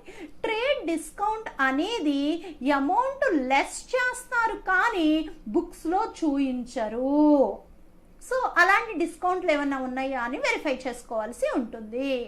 సో సేల్స్ బుక్స్ని వెరిఫై చేయబోయే ముందు copies of invoice, invoice order 2 check చేసుకోవాలి. క్యాపిటల్ అసెట్స్ని సేల్గా కన్సిడర్ చేయకూడదు, చెస్ చెకింగ్, ఆల్ ద సేల్స్ అన్ని బుక్స్లో ఉన్నాయా లేదా, సేల్కి సంబంధించిన ఇన్వాయిస్ ఆర్డర్లు ఉన్నాయా లేదా అని చూసుకోవాలి. టోటలింగ్, బుక్స్ అన్ని కరెక్ట్గా పోస్ట్ చేశారా, కరెక్ట్గా టోటలింగ్ చేశారా, క్యారీ ఫార్వర్డ్లు సరిగా జరిగినాయా లేదా అని చూసుకోవాలి.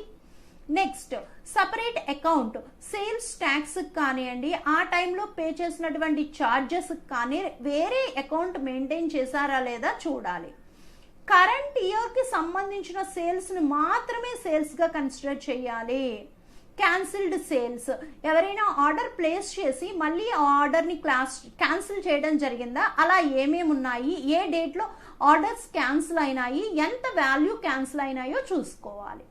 ట్రేడ్ డిస్కౌంట్, సరుకును అమ్మినప్పుడు అధికారితంగా సంస్థ ఏదైనా డిస్కౌంట్ ప్రకటించిందా, అది ఎంత శాతం ఉంది, ఎన్ని రోజుల వరకు ఆ డిస్కౌంట్ ఇవ్వడం జరిగింది అనేది వెరిఫై చేయాలి. ట్రేడ్ డిస్కౌంట్ ఎప్పుడూ కూడా బుక్స్లో రికార్డ్ చేయరు, బట్ యాక్చువల్ అమౌంట్ కన్నా లెస్ అవుతుంది. ఆ అమౌంట్ లెస్ అయ్యిందా లేదా అన్నది వెరిఫై చేసుకుంటే సరిపోతుంది. Next one sales returns. Sales returns means కస్టమర్స్కి ఆర్గనైజేషన్ గూడ్స్ సేల్ చేసినప్పుడు కస్టమరు డిఫాల్ట్ వల్ల ఆ గూడ్స్ని రిటర్న్ చేయటం. వన్స్ గూడ్స్ సేల్ చేసాము, ఎవరికి సేల్ చేస్తాము, కస్టమర్స్కి సేల్ చేస్తాము. కస్టమర్ మనం సేల్ చేసిన గూడ్స్లో ఏమైనా డిఫాల్ట్ ఉన్నట్లయితే ఆ గూడ్స్ని తిరిగి మళ్ళీ ఆర్గనైజేషన్కే రిటర్న్ చేస్తాడు. దాన్ని సేల్స్ రిటర్న్స్ అంటారు. ఈ సేల్స్ రిటర్న్స్ జరిగేటప్పుడు క్రెడిట్ నోట్ని తయారు చేయాలి. ఏ నోట్ని తయారు చేయాలండి, క్రెడిట్ నోట్ని తయారు చేయడం జరుగుతుంది. ఈ క్రెడిట్ నోట్లో రీజన్స్ మెన్షన్ చేస్తాడు. Why the goods was returned, సరుకు నేను ఎందుకు రిటర్న్ చేస్తున్నాను, ఎంత క్వాంటిటీ, ఎంత వాల్యూ ఆఫ్ గూడ్స్ని రిటర్న్ చేస్తున్నాము అంతా కూడా ఈ నోట్లో ఉంటుంది. ఈ నోట్స్లో అంతా రికార్డ్ చేయడం జరుగుతుంది. సో సేల్స్ రిటర్న్స్ని ఎలా వెరిఫై చేయాలి? The first one date. On which date the sales returns was received? On which date the sales returns was received? ఏ రోజున సేల్స్ రిటర్న్స్ కస్టమర్ నుంచి రిసీవ్ చేసుకున్నాము, ఏ రోజున రిటర్న్ గూడ్స్ రిసీవ్ చేసుకున్నాము, receive చేసుకున్న date కరెక్ట్గా ఉందా లేదా చూడాలి. క్రెడిట్ నోట్, ఆ రిటర్న్ చేసిన గూడ్స్కి క్రెడిట్ నోట్ వచ్చిందా లేదా చెక్ చేసుకోవాలి. తర్వాత రిసిప్ట్ బుక్, అవి రిసిప్ట్ బుక్ అంటే స్టోర్స్ లెడ్జర్లో రిసిప్ట్ కాలంలో మెన్షన్ అయినాయా లేదా చూసుకోవాలి. Inward register means sales returns బుక్లో రిజిస్టర్ అయినాయా లేదా చూడాలి, దాన్ని ఇన్వర్డ్ బుక్ అంటారండి. తర్వాత స్టోర్స్ రికార్డ్స్లో ఇవన్నీ ఉన్నాయా లేదా అన్నది వెరిఫై చేసుకోవాల్సి ఉంటుంది. రిటర్న్ చేసినట్టు రాశారు, ఆ రాసిన సరికి ఉండాలిగా స్టోర్స్ లెడ్జర్లో, సో అది చూసుకోవాలి. తర్వాత కరస్పాండింగ్ ఎంట్రీ అంటే ఆ కస్టమర్ అకౌంట్లో అది ఉందా లేదా, గూడ్స్ రిటర్న్ చేయగానే సేల్స్ రిటర్న్స్ బుక్లో రాసినట్లుగానే ఆ కస్టమర్ అకౌంట్లో ఆ అమౌంట్ని మైనస్ చేయవలసి ఉంటుంది. అది మైనస్ అయ్యిందా లేదా అన్నది చూసుకోవాలి. ఫస్ట్ డేట్, ఏ రోజున రిటర్న్ జరిగింది అది చూడాలి. క్రెడిట్ నోట్, ఆ రిటర్న్ చేసిన గూడ్స్కి క్రెడిట్ నోట్ ఉందా లేదా. రిసిప్ట్ బుక్, స్టోర్స్ లెడ్జర్ రిసీవ్డ్గా రిసిప్ట్ బుక్లో రికార్డ్ చేశారా. ఇన్వర్డ్ రిజిస్టర్, సేల్స్ రిటర్న్స్ బుక్లో రాశారా లేదా. స్టోర్స్ రికార్డ్లో రాసిన గూడ్స్ ఉన్నాయా లేవా. కరస్పాండింగ్ ఎంట్రీ, రిటర్న్ బుక్లో ఇచ్చినటువంటి అమౌంట్ కస్టమర్ యొక్క అమౌంట్లో లెస్ చేశారా లేదా, ఇవన్నీ వెరిఫై చేసుకోవాలి. సో ట్రేడింగ్ ట్రాన్సాక్షన్స్ వోచర్ చేయటము అంటే purchase book, purchase returns book, sales returns book, ఇవన్నింటినీ కూడా ఆడిటర్ జాగ్రత్తగా వెరిఫై చేయవలసి. లయబిలిటీ, కాంటింజెంట్ లయబిలిటీ అంటే అగంతుకు రుణ బాధ్యత అంటారు. కాంటింజెంట్ లయబిలిటీ అంటే యాక్చువల్గా పే చేయవలసింది, అప్పు అంటాము. అప్పు అంటే అది తిరిగి చెల్లించాలి, కొంత టైం పీరియడ్కి అది తిరిగి చెల్లించాలి. అలా తిరిగి చెల్లించే వాటిని అప్పు అంటారు. కాంటింజెంట్ అంటే it was a liability, the amount paid are not paid was depending on the future transactions or situations. అప్పు చెల్లించాలా వద్దా అన్నది భవిష్యత్తులో జరగబోయేటటువంటి అంశాల మీద ఆధారపడి ఉంటుంది. అలాంటి అప్పునే కాంటింజెంట్ లయబిలిటీ అంటారు. The liability may or may not arise in future for payment is called a contingent liability. Contingent liability means the liability payment was depending on the future situations. The amount paid or not is called a contingent liability. అగంతుక రుణ బాధ్యత అంటే ఈ అప్పు అనేది భవిష్యత్తులో చెల్లించాలా వద్దా అన్న విషయము భవిష్యత్తులో జరగబోయేటటువంటి కొన్ని సందర్భాల మీద ఆధారపడి ఉంటుంది. అలాంటి అప్పునే కాంటింజెంట్ లయబిలిటీ అంటారు. Contingent liability is not a liability or but paid in future situations.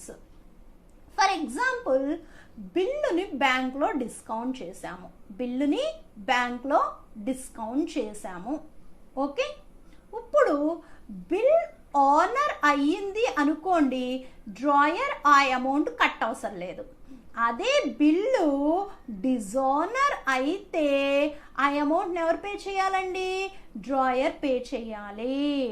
So drawer amount కట్టాలా కట్టవసరం లేదా అన్నది ఆనర్ మీద డిజానర్ మీద ఆధారపడి ఉంటుంది. ఇలాంటి లయబిలిటీనే కాంటింజెంట్ లయబిలిటీ అంటారు. బిల్లును బ్యాంకులో డిస్కౌంట్ చేశాము. గడువు తేదీ నాడు బిల్లు ఆదరణ చెందితే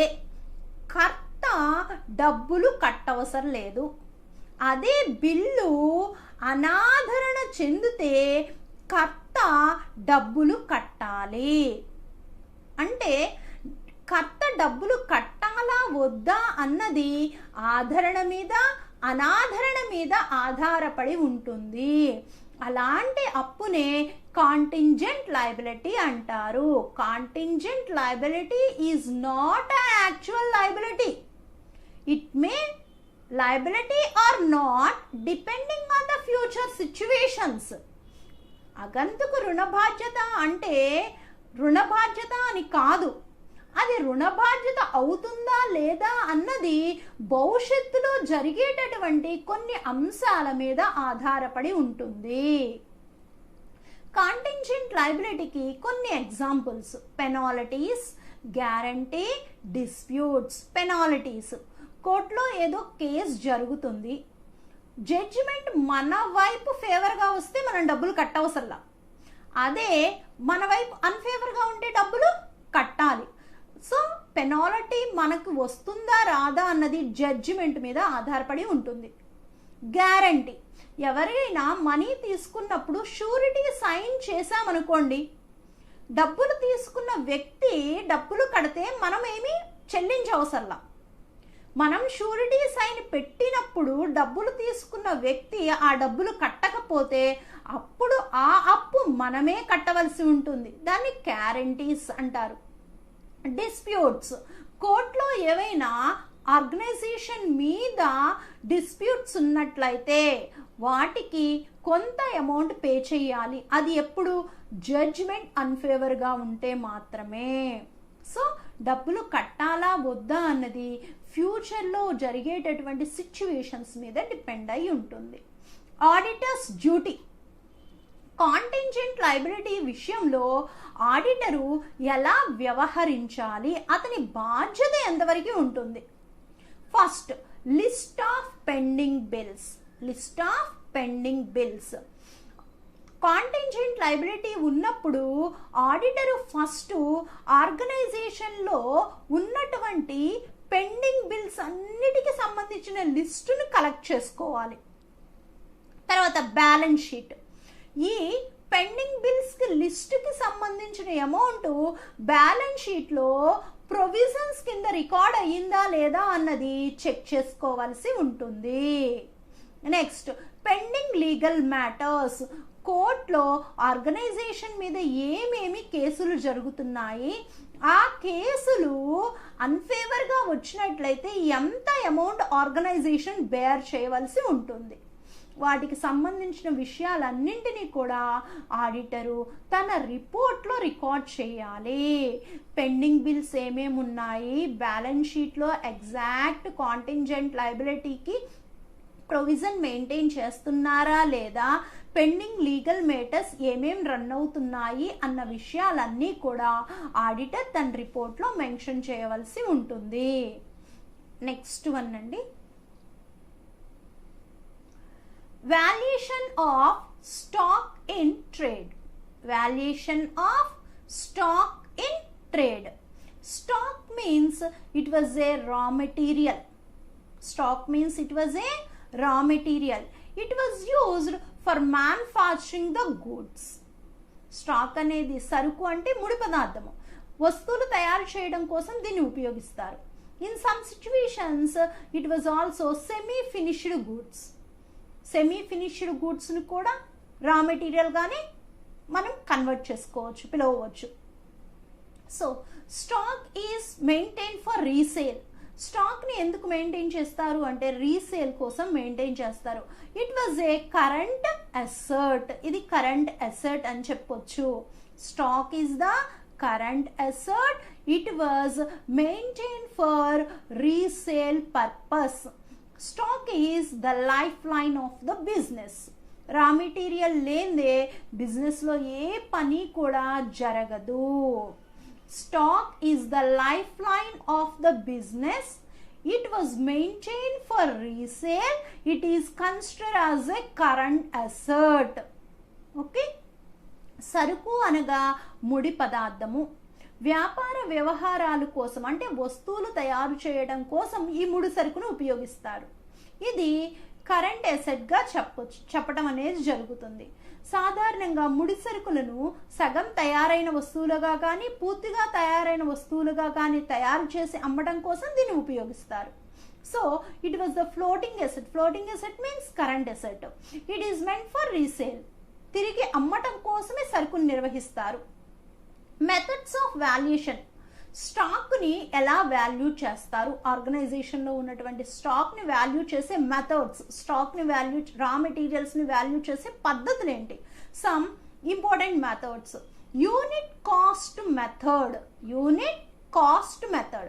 In unit cost method, the stock was valued at each unit giving the price. అంటే క్వాంటిటీ, ఎంత క్వాంటిటీ ఉంది, దాని రేటు ఎంత, దాని అమౌంట్ ఎంత అని మెన్షన్ చేయటం. ఓకే, ప్రతి క్వాంటిటీ 1 kg దాని రేటు 2 rupees, టోటల్ అమౌంట్ 2. తర్వాత 2 kgs ఉంది ఈ క్వాంటిటీ, ఇది రేటు 3 rupees, టోటల్ అమౌంట్ 6 అని చెప్పి బిజినెస్లో మెయింటైన్ చేసిన టోటల్ స్టాక్ని వాళ్ళ క్వాంటిటీస్ని బేస్ చేస్తూ రేట్స్ ఇస్తూ టోటల్ అమౌంట్ రాయటం, దాన్ని యూనిట్ కాస్ట్ మెథడ్ అంటారు. It takes higher time to value the stock. ఇలా సరుకు మొత్తాన్ని వాల్యూ చేయడం అనేది ఎక్కువ సమయం పడుతుంది. It was not possible if the bulk model of stock was maintained. ఎక్కువ మొత్తంలో సరుకుని మనం మెయింటైన్ చేస్తున్నప్పుడు ఈ మెథడ్ అనేది ఉపయోగకరంగా ఉండదు. Unit cost method means the stock was valued at every unit. ప్రతి యూనిట్కి కూడా వాల్యూ చేస్తారు. This type of valuation takes higher time. ఎక్కువ టైం అనేది పడుతుంది. This method was not suitable if the bulk quantity of goods was maintained. అధిక మొత్తంలో సరుకు మెయింటైన్ చేస్తే ఇది సూటబుల్ కాదు. Next, average stock method. Average cost method. Average cost method mean in these the goods was valued on the basis of purchases plus opening stock minus closing stock. ఈ ఫార్ములాని base చేసుకుని స్టాక్ని value చేయడం జరుగుతుంది. So current year పర్చేజెస్ని opening స్టాక్కి add చేసి current ఇయర్లో మిగిలి ఉన్నటువంటి సరుకుని మైనస్ చేస్తారు. దాన్ని యావరేజ్ కాస్ట్ మెథడ్ అంటారు. The stock was valued with the helping of purchases plus opening stock minus closing stock. Next FIFO method. FIFO means first in first out. FIFO means first in first out. మొదటి కొన్న సరుకుని మొదటే అమ్మటము అని అర్థం. First in first out. ఇప్పుడు కొన్న సరుకుని, ఈ రోజు కొన్న సరుకుని ఈ రోజే అమ్మేస్తారు. సో ఇక్కడ ఎప్పుడూ కూడా స్టాకు ప్రీవియస్ డేట్ కి వాల్యూ చేస్తారు. The stock was valued on previous days. ఎందుకని? ఇప్పుడు కొన్న సరుకును ఇప్పుడే అమ్మేస్తున్నాము అంటే ఇంతకు ముందు రేటునే మనం ఇక్కడ చూపించడం అనేది జరుగుతుంది. Next last in first out, LIFO అంటున్నాం. లిఫో అంటే last in first out. Last in first out. Last కొన్న సరుకుని ఫస్ట్ అమ్మాలి. లాస్ట్ కొన్న సరుకుని ఫస్ట్ అమ్ముతున్నాము అంటే the stock was valued at current prices. ఎప్పుడు కొన్న సరుకును ఇప్పుడు అమ్ముతున్నాం కాబట్టి స్టాక్ ఈ మెథడ్లో ఎప్పుడు చూపుతుందండి? కరెంట్ ఇయర్ మెథడ్లో స్టాక్ వాల్యూ అనేది జరుగుతుంది. Next standard cost method. Standard cost method means the standard cost was given by the authoritatives. In that method the cost was valued. అంటే అధికారయుతంగా కొన్ని వస్తువుల ధరలను ప్రకటించడం జరుగుతుంది. ఆ ప్రకటించినటువంటి ధరలకే సరుకును విలువ చేస్తారు. For example bullion market. Gold ఎంత రేట్ ఉంటుంది? డైలీ షెడ్యూల్లో చెప్తారు. సో ఆ షెడ్యూల్ ప్రకారం ఇక్కడ వాల్యూ అనేది జరుగుతుంది. దాన్ని standard cost. The stock the value of the commodity was fixed by the higher officials. Next, base stock method. Base stock means some minimum maintain the stock. Minimum అమౌంట్ని stock every day maintain చేస్తూ ఉంటారు. So ఆ minimum balance ప్రకారము value ఇక్కడ చేయటం అనేది జరుగుతుంది. దాన్ని బేస్ స్టాక్ మెథడ్ అంటారు. The minimum balance must be maintain to the stock అన్నమాట. Okay, the next verification, valuation and verification of assets. Valuation and verification of assets. ఆస్తులను విలువ కట్టి నిర్ధారించుట అంటారు. విలువ అంటే మూల్యాంకన చేయటం. Valuation and verification of assets అంటాము. Asset, what is the meaning of asset? అసలు అసెట్ అంటే ఏంటి? It was used for earning the income in the business. వ్యాపార అవసరాల కోసము ఉపయోగించుకునే దాన్నే అసెట్ అంటారు. It was a capital expenditure. It was a capital expenditure. Okay, it was one of the fixed assets.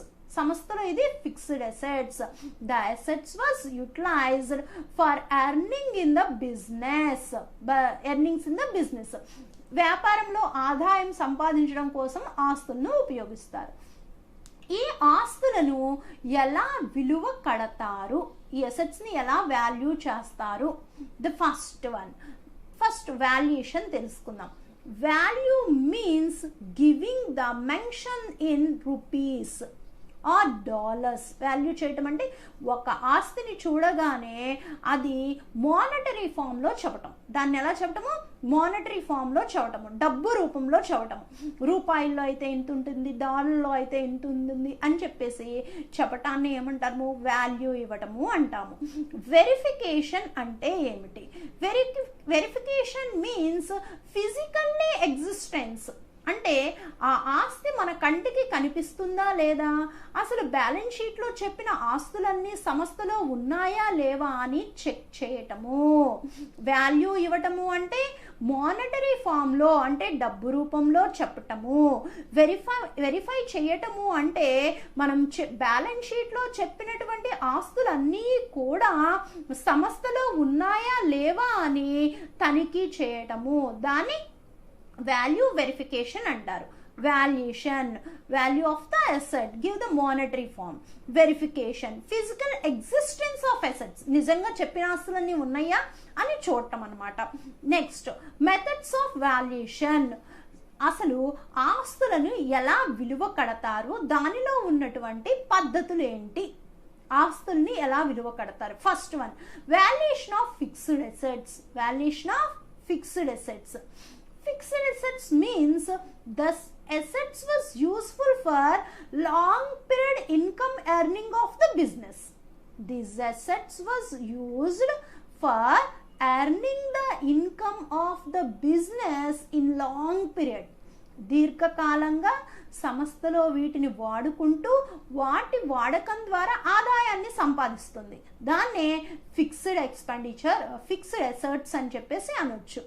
So for example furniture, plant and machinery, ఇవన్నీ కూడా fixed అసెట్స్కి ఎగ్జాంపుల్గా చెప్పుకోవచ్చు.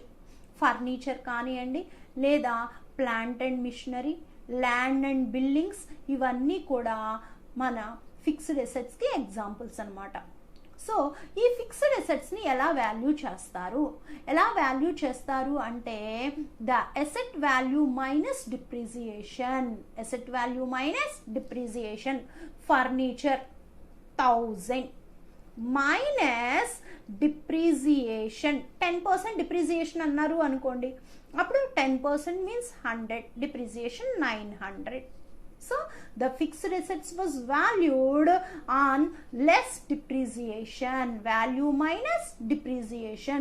విలువలోంచి తరుగుదలను రద్దు చేస్తూ దీన్ని వాల్యూ చేస్తారు. So fixed assets. Fixed assets were used for earning of the income in the business. For example, furniture, land and buildings, plant and machinery, etc. These assets was valued. Furniture value minus depreciation, వాటి విలువలో నుంచి depreciation minus చేస్తూ దీన్ని value చేయటం అనేది జరుగుతుంది. Next one, valuation of floating assets. Valuation of floating assets. Floating assets means current assets. Floating assets means current assets. These assets examples వచ్చేటప్పటికి stock, debtors, bills receivable. So these are some examples of current assets. Floating assets is also called as the current assets. These assets examples stock, closing stock and debtors, bills receivable, cash. These are some examples of the current assets. ఈ current అసెట్స్ని ఎలా value చేస్తారు అంటే market price or actual price whichever is less. Market price or actual price whichever is less. ఈ రెండిట్లో ఏది తక్కువ ఉంటే అది రికార్డ్ చేయటం అనేది జరుగుతుంది. Next, valuation of wasting assets. Valuation of wasting assets. Wasting assets means some assets was wasted in the utilization purpose. కొన్ని ఆస్తులను ఉపయోగించేటప్పుడు అవి ఆవిరైపోవటం జరుగుతుంది, దాన్ని వేస్టింగ్ అసెట్స్ అంటారు. So some assets was become exhausted while using. కొన్ని ఆస్తులను వాడేటప్పుడు అవి ఆవిరి అయిపోవటం జరుగుతుంది, దాన్ని వేస్టింగ్ అసెట్స్ అని చెప్పేసి కన్సిడర్ చేయొచ్చు. The exact valuation of wasting assets was not possible. ఎగ్జాక్ట్గా ఇంతే వేస్ట్ అవుతుంది అని చెప్పి వాల్యూ చేయడం కుదరదు. Some assumptions they are followed. అంటే కొన్ని అజంప్షన్స్ సుమారు ఇంత అవ్వచ్చు అని చెప్పి కొన్ని ఎగ్జంప్షన్స్ ఇవ్వటం ద్వారా వేస్టింగ్ అసెట్స్ ని వాల్యూ చేస్తారు. This wasting assets was valued at actual cost ని బేస్ చేసుకుని, ఎగ్జంప్షన్ ని బేస్ చేసుకుని వేస్టింగ్ అసెట్స్ ని వాల్యూ చేయటం జరుగుతుంది. Next, intangible assets. Intangible means this asset was not physical existence. అంటే కంటితో చూస్తే ఈ ఆస్తులు కనపడవు, అలాంటి ఆస్తులను ఇంటాంజిబుల్ అసెట్స్ అంటారు.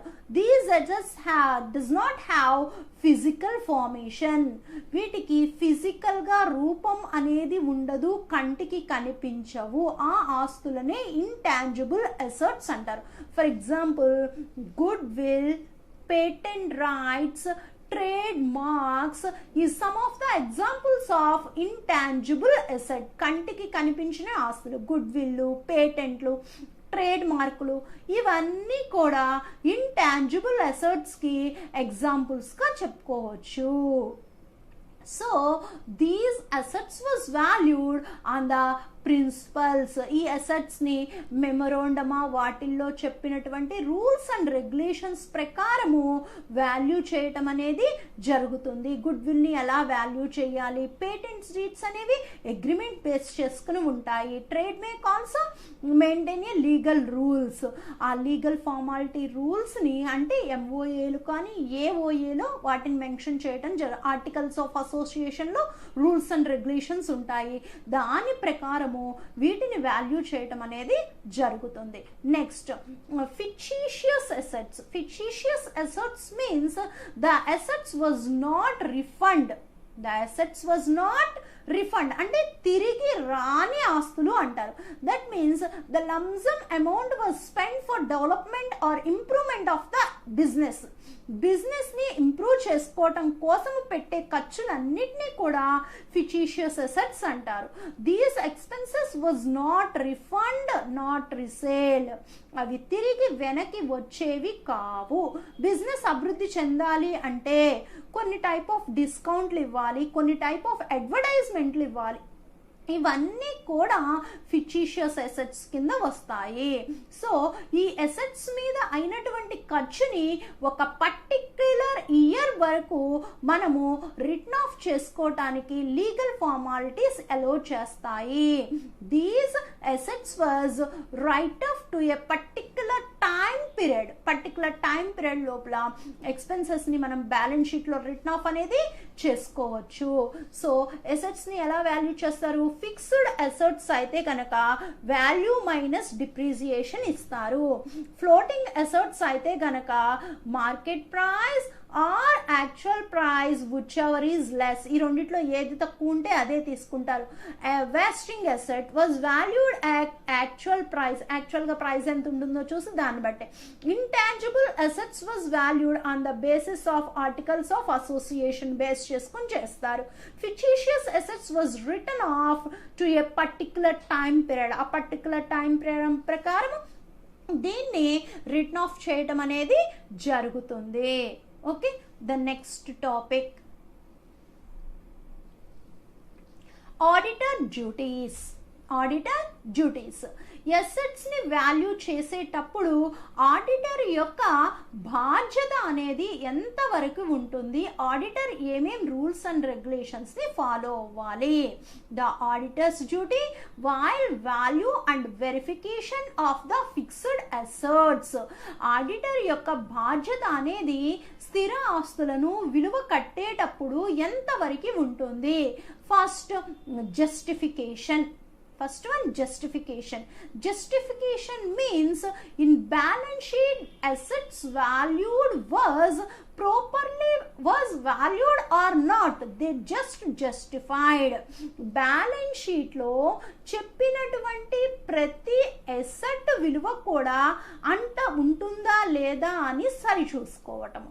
Balance sheet furniture 5,000, so furniture ఇంత ఉండొచ్చా లేదా, ప్లాంట్ అండ్ మిషనరీ 10,000 ఇంత ఉండొచ్చా అని జస్ట్ వెరిఫై చేసుకోవటం. తర్వాత certificate.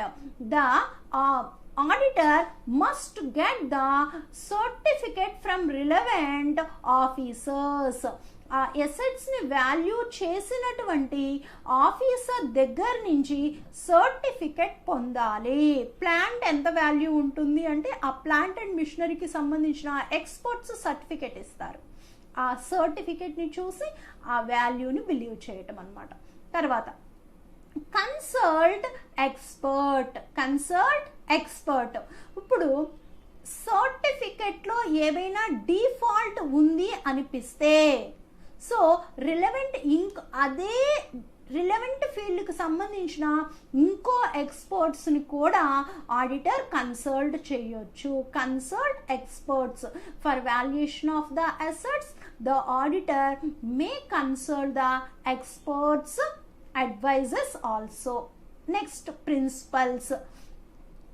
While value the assets, the principal rules was followed or not. ఆస్తులను వాల్యూ చేసేటప్పుడు ఆ వాల్యూకి సంబంధించినటువంటి సూత్రాలను పరిగణలోనికి తీసుకున్నారా లేదా, అంటే ఫిక్స్డ్ అసెట్స్ని ఎలా వాల్యూ చేయాలి, కరెంట్ అసెట్స్ని ఎలా వాల్యూ చేయాలి, ఫ్లోటింగ్ అసెట్స్ని ఎలా వాల్యూ చేయాలి, వేస్టింగ్ అసెట్స్ని ఎలా వాల్యూ చేయాలి అని ప్రిన్సిపల్స్ ఉన్నాయి.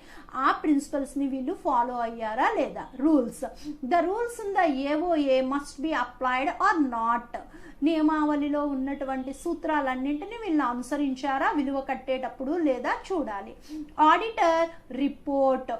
వాల్యుయేషన్ వెరిఫికేషన్కి సంబంధించి ఆడిటర్ ఏ అంశాలను రికార్డ్ చేయదలుచుకున్నాడు ఇవన్నీ జాగ్రత్తగా రికార్డ్ చేయాలి. So while valuing the fixed assets, the auditor duty was justification. Justification means just to verify the assets was valued or not properly. Certificate. Received the certificates from relevant experts. Consult expert. That means the certificate was not believed. The auditor has a chance to consult the other experts also. Principles. While valuing the assets, the double entry system principles and the valuation principles was followed or not must be verified. Rules. AOA rules was applied or not in valuation. Auditor reports. Which point was considered for reporting the auditor? Justification అంటే నిర్ధారణ చేసుకోవటం అండి. సరుకు యొక్క విలువ అనేది అంటుంటుందా లేదా అని సరి చూసుకోవటము. సర్టిఫికెట్. అనుభవం కలిగినటువంటి అధికారులు ఇచ్చినటువంటి సర్టిఫికెట్లు ఉన్నాయా లేదా అని చూసుకుంటాడు. కన్సల్ట్ చేయటం. ఇచ్చినటువంటి సర్టిఫికెట్లు సరిగా లేవు, డౌట్గా అనిపించినప్పుడు అదే ఫీల్డ్లో ఉన్నటువంటి ఇంకొక ఎక్స్పర్ట్ దగ్గరికి వెళ్ళి అతని అడ్వైసెస్ని పొందటము. ప్రిన్సిపల్స్. ఆస్తులను విలువ కట్టేటప్పుడు పాటించవలసినటువంటి సూత్రాలన్నింటినీ కూడా పాటించారా లేదా చూడటం. రూల్స్. నియమావళిలో పొందుపరిచిన విధముగానే కొన్ని ఆస్తుల్ని అంటే గుడ్ విల్, పేటెంట్ రైట్స్ ఇవన్నీ కూడా వాల్యూ చేశారా లేదా చూడటం. ఆడిటర్ నివేదికలో విలువకి మూల్యాంకనానికి సంబంధించి ఏ ఏ అంశాలను పొందుపరిచారు ఇదంతా కూడా ఆడిటర్స్ యొక్క డ్యూటీ అన్నమాట. నెక్స్ట్ టాపిక్ అండి సీక్రెట్ రిజర్వ్. నెక్స్ట్ వచ్చేటప్పటికి సీక్రెట్ రిజర్వ్ అంటే రహస్య రిజర్వు అని అర్థం. రహస్య reserve. This reserve is also known as inner reserve, internal reserve, hidden reserve, undisclosed reserve. Secret reserve ఏమంటారు? Inner reserve, internal reserve, hidden reserve, undisclosed reserve. This type of reserve was not shown in the balance sheet. The purpose of maintaining of these reserve was to face the uncertainties in the business. So, secret reserve. Reserve రహస్య reserve అంటాం. రహస్య reserve అంటే దీన్ని ఆస్తి అప్పుల పట్టికలో చూపించడం అనేది జరగదు. ఈ రిజర్వును నిర్వహిస్తున్నట్లు ఆ రిజర్వు నిర్వహించేటటువంటి వ్యక్తులకి తప్ప బయట వ్యక్తులకు తెలియదు. ఎందుకని అంటే ఈ రిజర్వుని ఆస్తి అప్పుల పట్టికలో చూపించరు కాబట్టి. ఈ రిజర్వ్ని అసలు ఎందుకు మెయింటైన్ చేస్తారు అంటే సంస్థలో అనుకోకుండా ఏవైనా ఒడిదుడుకులు వచ్చినప్పుడు సంస్థ యథాతథంగా ఉండటం కోసము ఈ రిజర్వ్ని మెయింటైన్ చేయటం అనేది జరుగుతుంది. Secret reserve, they are created to meet known and unknown contingencies that may arise in future.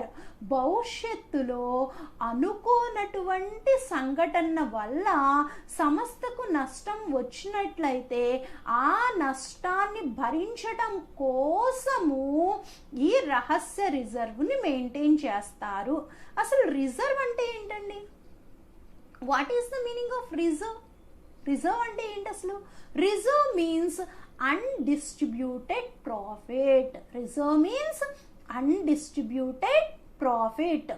పంచని లాభాన్నే రిజర్వ్ అంటారు. పంచని లాభం. ఫర్ ఎగ్జాంపుల్, సంస్థలో 100 రూపాయలు లాభం వచ్చింది అనుకోండి, 100 రూపాయల్లో 20 రూపాయలు సంస్థలోనే ఉంచుతారు. భాగస్తులందరూ ఎంత పంచుకుంటారు? 80 రూపాయలు పంచుకుంటారు. అంటే వచ్చిన లాభంలో కొంత మొత్తాన్ని వీళ్ళు దాస్తున్నారు. ఎందుకు దాస్తున్నారు?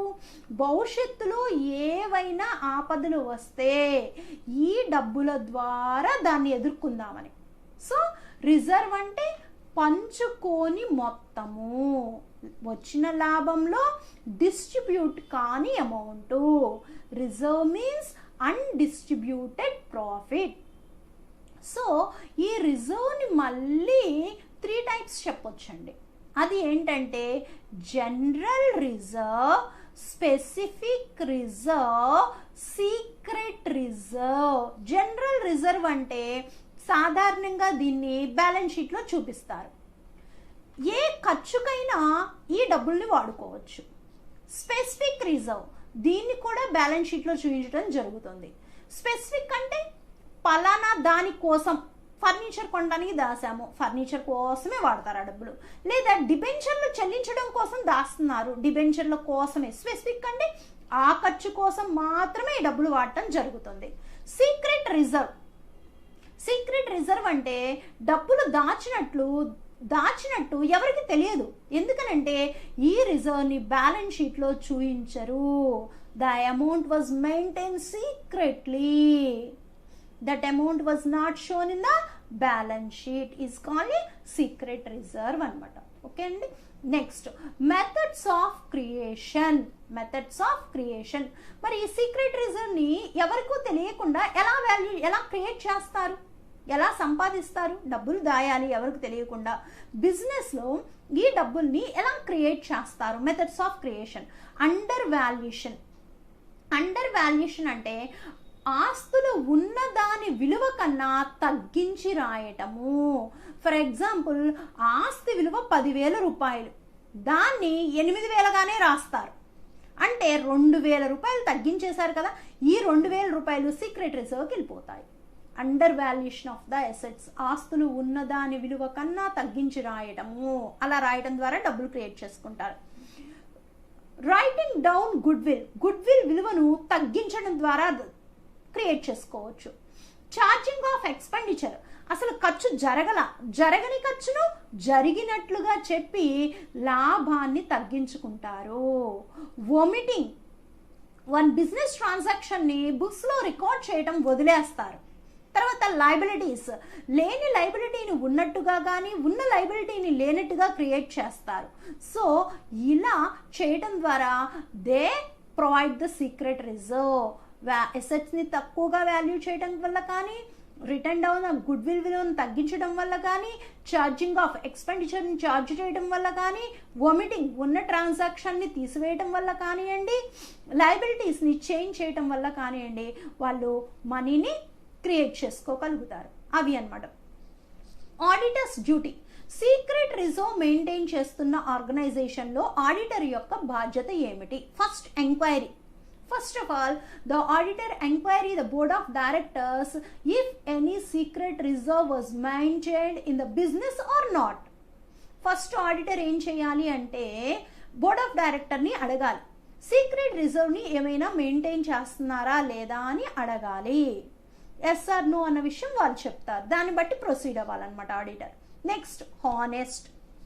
బోర్డ్ ఆఫ్ డైరెక్టర్లు నిజాయితీగా సీక్రెట్ రిజర్వ్ని మేము మెయింటైన్ చేస్తున్నాము, ఆ రిజర్వ్ని పలానా దాంట్లో ఇన్వెస్ట్ చేశాము, ఆ వచ్చే డబ్బులు దీనికోసం యూటిలైజ్ చేస్తున్నాము, that amount was fully utilised for business purpose అని చెప్పి సీక్రెట్ రిజర్వ్ మెయింటెనెన్స్ విషయంలో బోర్డ్ ఆఫ్ డైరెక్టర్లు నిజాయితీగా ఉన్నారా లేదా అన్న విషయాన్ని ఆడిటర్ చెక్ చేసుకోవాలి. ఇన్ కేస్ వాళ్ళు హానెస్ట్గా లేనట్లయితే సీక్రెట్ రిజర్వ్ మెయింటైన్ చేస్తున్న విషయాన్ని షేర్ హోల్డర్స్కి తన రిపోర్ట్లో చెప్పాలి. Next legal rules. అసలు సీక్రెట్ రిజర్వ్ని banking, insurance companies, electronic companies మాత్రమే మెయింటైన్ చేయాలి. ఆ కంపెనీస్ మెయింటైన్ చేయడానికి సెంట్రల్ గవర్నమెంట్ పర్మిషన్ ఇచ్చింది. ఆ కంపెనీస్ కాక ఇంకా వేరే కంపెనీస్ ఏవి కూడా సీక్రెట్ రిజర్వ్స్ మెయింటైన్ చేయకూడదు. సో ఆడిటర్ ఆ కంపెనీ ఆ మెయింటైన్ చేసే డిపార్ట్మెంట్ లిస్ట్లోకి వచ్చిందా లేదా, లీగల్ ఫార్మాలిటీస్ ఎలా అవుతుందా లేదా చెక్ చేసుకోవాలి. Auditor duty first secret reserve ఉందా లేదా చెక్ చేసుకోవాలి. Secret reserve in case maintain అవుతుంది, ఆ రిజర్వ్ని కరెక్ట్గా బిజినెస్కే వాడుతున్నారా లేదా వాళ్ళ పర్సనల్కి వాడుతున్నారా అన్న విషయాన్ని ఎంక్వైరీ చేసుకోవాలి. ఆ తర్వాత అకార్డింగ్ టు లీగల్ రూల్స్ ప్రకారము ఆ సీక్రెట్ రిజర్వ్ని ఆ కంపెనీ మెయింటైన్ చేయవచ్చా లేదా అన్న విషయాన్ని చెక్ చేసుకోవాల్సి ఉంటుంది. Okay, the next topic difference between valuation and verification. Difference between valuation and verification. Valuation కి వెరిఫికేషన్ కి మధ్య ఉన్నటువంటి భేదాలు ఏమిటి? వాల్యుయేషన్ అంటే మూల్యాంకన చేయటం, వెరిఫికేషన్ అంటే నిరూపణ చేయటము అని అర్థం. సో వాల్యుయేషన్ కి verification, value means send the monetary form, say the asset value in monetary form. డబ్బు రూపంలో ఆస్తి విలువను చెప్పటాన్ని వాల్యూ అంటారు. Verification means physical existence, physical existence, ఆ ఆస్తి అసలు ఉందా లేదా అన్నది చూసుకోవటం. First one objective, first one వచ్చేటప్పటికి ఆబ్జెక్టివ్. వాల్యుయేషన్ మీన్స్ ఎగ్జాక్ట్గా అంత వాల్యూ ఉందా లేదా అని చెక్ చేయటం. బ్యాలెన్స్ షీట్లో 1000 అన్నారు, సో ఆ ఎసెట్ మానిటరీ ఫామ్లో 1000 ఉంటుందా లేదా అని వాల్యూని చెక్ చేయటం. వెరిఫికేషన్ ఫిజికల్ ఎగ్జిస్టెన్స్, అసలు ఆ 1000 వాల్యూ కలది మనం కంటితో చూస్తున్నాం. బ్యాలెన్స్ షీట్లో ఫర్నిచర్ చెప్పారు, ఇప్పుడు ఆర్గనైజేషన్లో ఫర్నిచర్ ఉందా లేదా, ఫిజికల్గా ఉందా లేదా చూడటం. ల్యాండ్ అండ్ బిల్డింగ్స్ చెప్పారు, ఆ బిజినెస్ పేరు మీద ల్యాండ్ బిల్డింగ్లు కనపడుతున్నాయా లేవా చూడటం, ఫిజికల్ కంటికి కనిపిస్తున్నాయా లేదా చూడటం అనమాట. నెక్స్ట్ పర్సనల్ వాల్యూ అనేది ఎక్స్పర్ట్స్ చేస్తారు, వెరిఫికేషన్ అనేది ఆడిటర్ చేస్తాడు. The assets was valued by the experts. Verification, the verification was done by the auditor. Next వచ్చేటప్పటికి time period. Value was given at the end of the every financial year. Valuation అనేది ఎప్పుడు చేస్తారు అంటే financial year end అవగానే చేస్తారు. Verification at the situation of auditing period, auditing జరిగే సందర్భాలలో verification అనేది చేస్తారు. ఎవిడెన్స్, ఎవిడెన్స్ మీన్స్ వాల్యుయేషన్ జరిగింది అనటం కోసము టైటిల్ డీడ్ని చెక్ చేస్తారు. They check the title deed. ఆ ఆస్తిని ఎప్పుడు కొన్నారు, ఆ ఆస్తి యొక్క ఎన్ని సంవత్సరాలు ఉపయోగపడుతుంది అని చెప్పి ఆస్తి కొన్నప్పుడు ఆ కొనుగోలుకు సంబంధించినటువంటి టైటిల్ డీడ్ని చెక్ చేయటం, వాల్యూ చేయటం అంటే verification. Verification means the physically existence, ఆ ఆస్తి నిజంగా బిజినెస్లోనే ఉందా లేదా ఎక్కడైనా తాకట్టు పెట్టారా అని చూడటము, వెరిఫై చేసుకోవటము. తర్వాత రెస్పాన్సిబుల్. వాల్యూ అనేది సరిగా చెయ్యని అప్పుడు ఎవరైతే వాల్యూ చేశారో ఆ వాల్యూ చేసిన అతను రెస్పాన్సిబుల్ అవుతారు, కానీ ఆడిటర్ ఈజ్ నాట్ రెస్పాన్సిబుల్. ఒక ఆస్తిని తప్పుగా విలువ కట్టినప్పుడు ఆడిటరు రెస్పాన్సిబుల్ కాదు. ఆ ఆస్తిని ఎవరైతే విలువ కట్టారో ఆ విలువ కట్టిన ఆఫీసరే రెస్పాన్సిబుల్ అవుతారు. వెరిఫికేషన్ ప్రాపర్గా లేనప్పుడు auditor will personally responsible. Verification సరిగ్గా జరగకపోతే ఆడిటరే పర్సనల్గా రెస్పాన్సిబుల్ అవుతాడు, వహించవలసి వస్తుంది నెగ్లిజెన్సీ ఆఫ్ డ్యూటీ కింద. The next difference between auditing and investigation. Auditing కి ఇన్వెస్టిగేషన్ కి మధ్య ఉన్నటువంటి భేదాలు. ఆడిటింగ్, ఇన్వెస్టిగేషన్ అంటే శోధన. ఆడిటింగ్ కి శోధనకి మధ్య గల భేదాలు. Auditing means detailed examination and verification of the books of accounts. Detailed examination and verification of the book of accounts is called auditing. Investigation was done for achieving the specific purpose or object. Auditing అంటే ఖాతా పుస్తకాలన్నీ కూడా సరిగా ఉన్నవా లేవా అని తనిఖీ చెయ్యటాన్నే auditing అంటారు. శోధన అనేది ఒక ప్రత్యేక ఉద్దేశాన్ని కానీ ధ్యేయాన్ని కానీ సాధించడం కోసం చేసేదే శోధన. ఈ రెండిటి మధ్య తేడాలు. స్కోప్. ఆడిటింగ్ వర్స్ generally verify the works done by the another person. That work was exactly real or not. Auditing అంటే ఇతరులు చేసినటువంటి, అకౌంటెంట్ చేసినటువంటి పనితీరును తనిఖీ చేసి అది సరిగా ఉందా లేదా అని చెక్ చేయటము. Investigation was generally conducted to fulfill the specific objectives. కొన్ని ప్రత్యేకమైన ఉద్దేశాలను దృష్టిలో పెట్టుకొని వాటిని సాధించడం కోసం చేసేదే investigation. Next, period cover. Generally, the auditing was conducted at every financial year. The auditing was done at every end of the financial year. ప్రతి సంవత్సరం చివర కూడా ఆడిటింగ్ అనేది జరుగుతూ ఉంటుంది. Investigation. Generally, the investigation may be conducted 2, 3 or 5 years etc. Investigation ఎప్పుడూ చేయాల్సిన అవసరం లేదండి. 2 సంవత్సరాలకు ఒకసారో, 4 సంవత్సరాలు, 5 సంవత్సరాలు, 3 సంవత్సరాలు వాళ్ళు అలా ఇన్వెస్టిగేషన్ చేయొచ్చు. బట్ ఆడిటింగ్ మాత్రము ఎవ్రీ ఫైనాన్షియల్ ఇయర్ ఎండింగ్కి చేయాల్సిందే. ఆడిటింగ్ ప్రతి సంవత్సరము జరుగుతుంది. ఇన్వెస్టిగేషన్ అన్నది 2 సంవత్సరాలకి, 3, 4 ఆ సంస్థలో ఉన్న నిబంధనలు బట్టి జరగవచ్చు. ప్రతి సంవత్సరం జరగాలని రూల్ ఏమీ లేదు. Next, statutory requirement. The auditor must be A qualified person.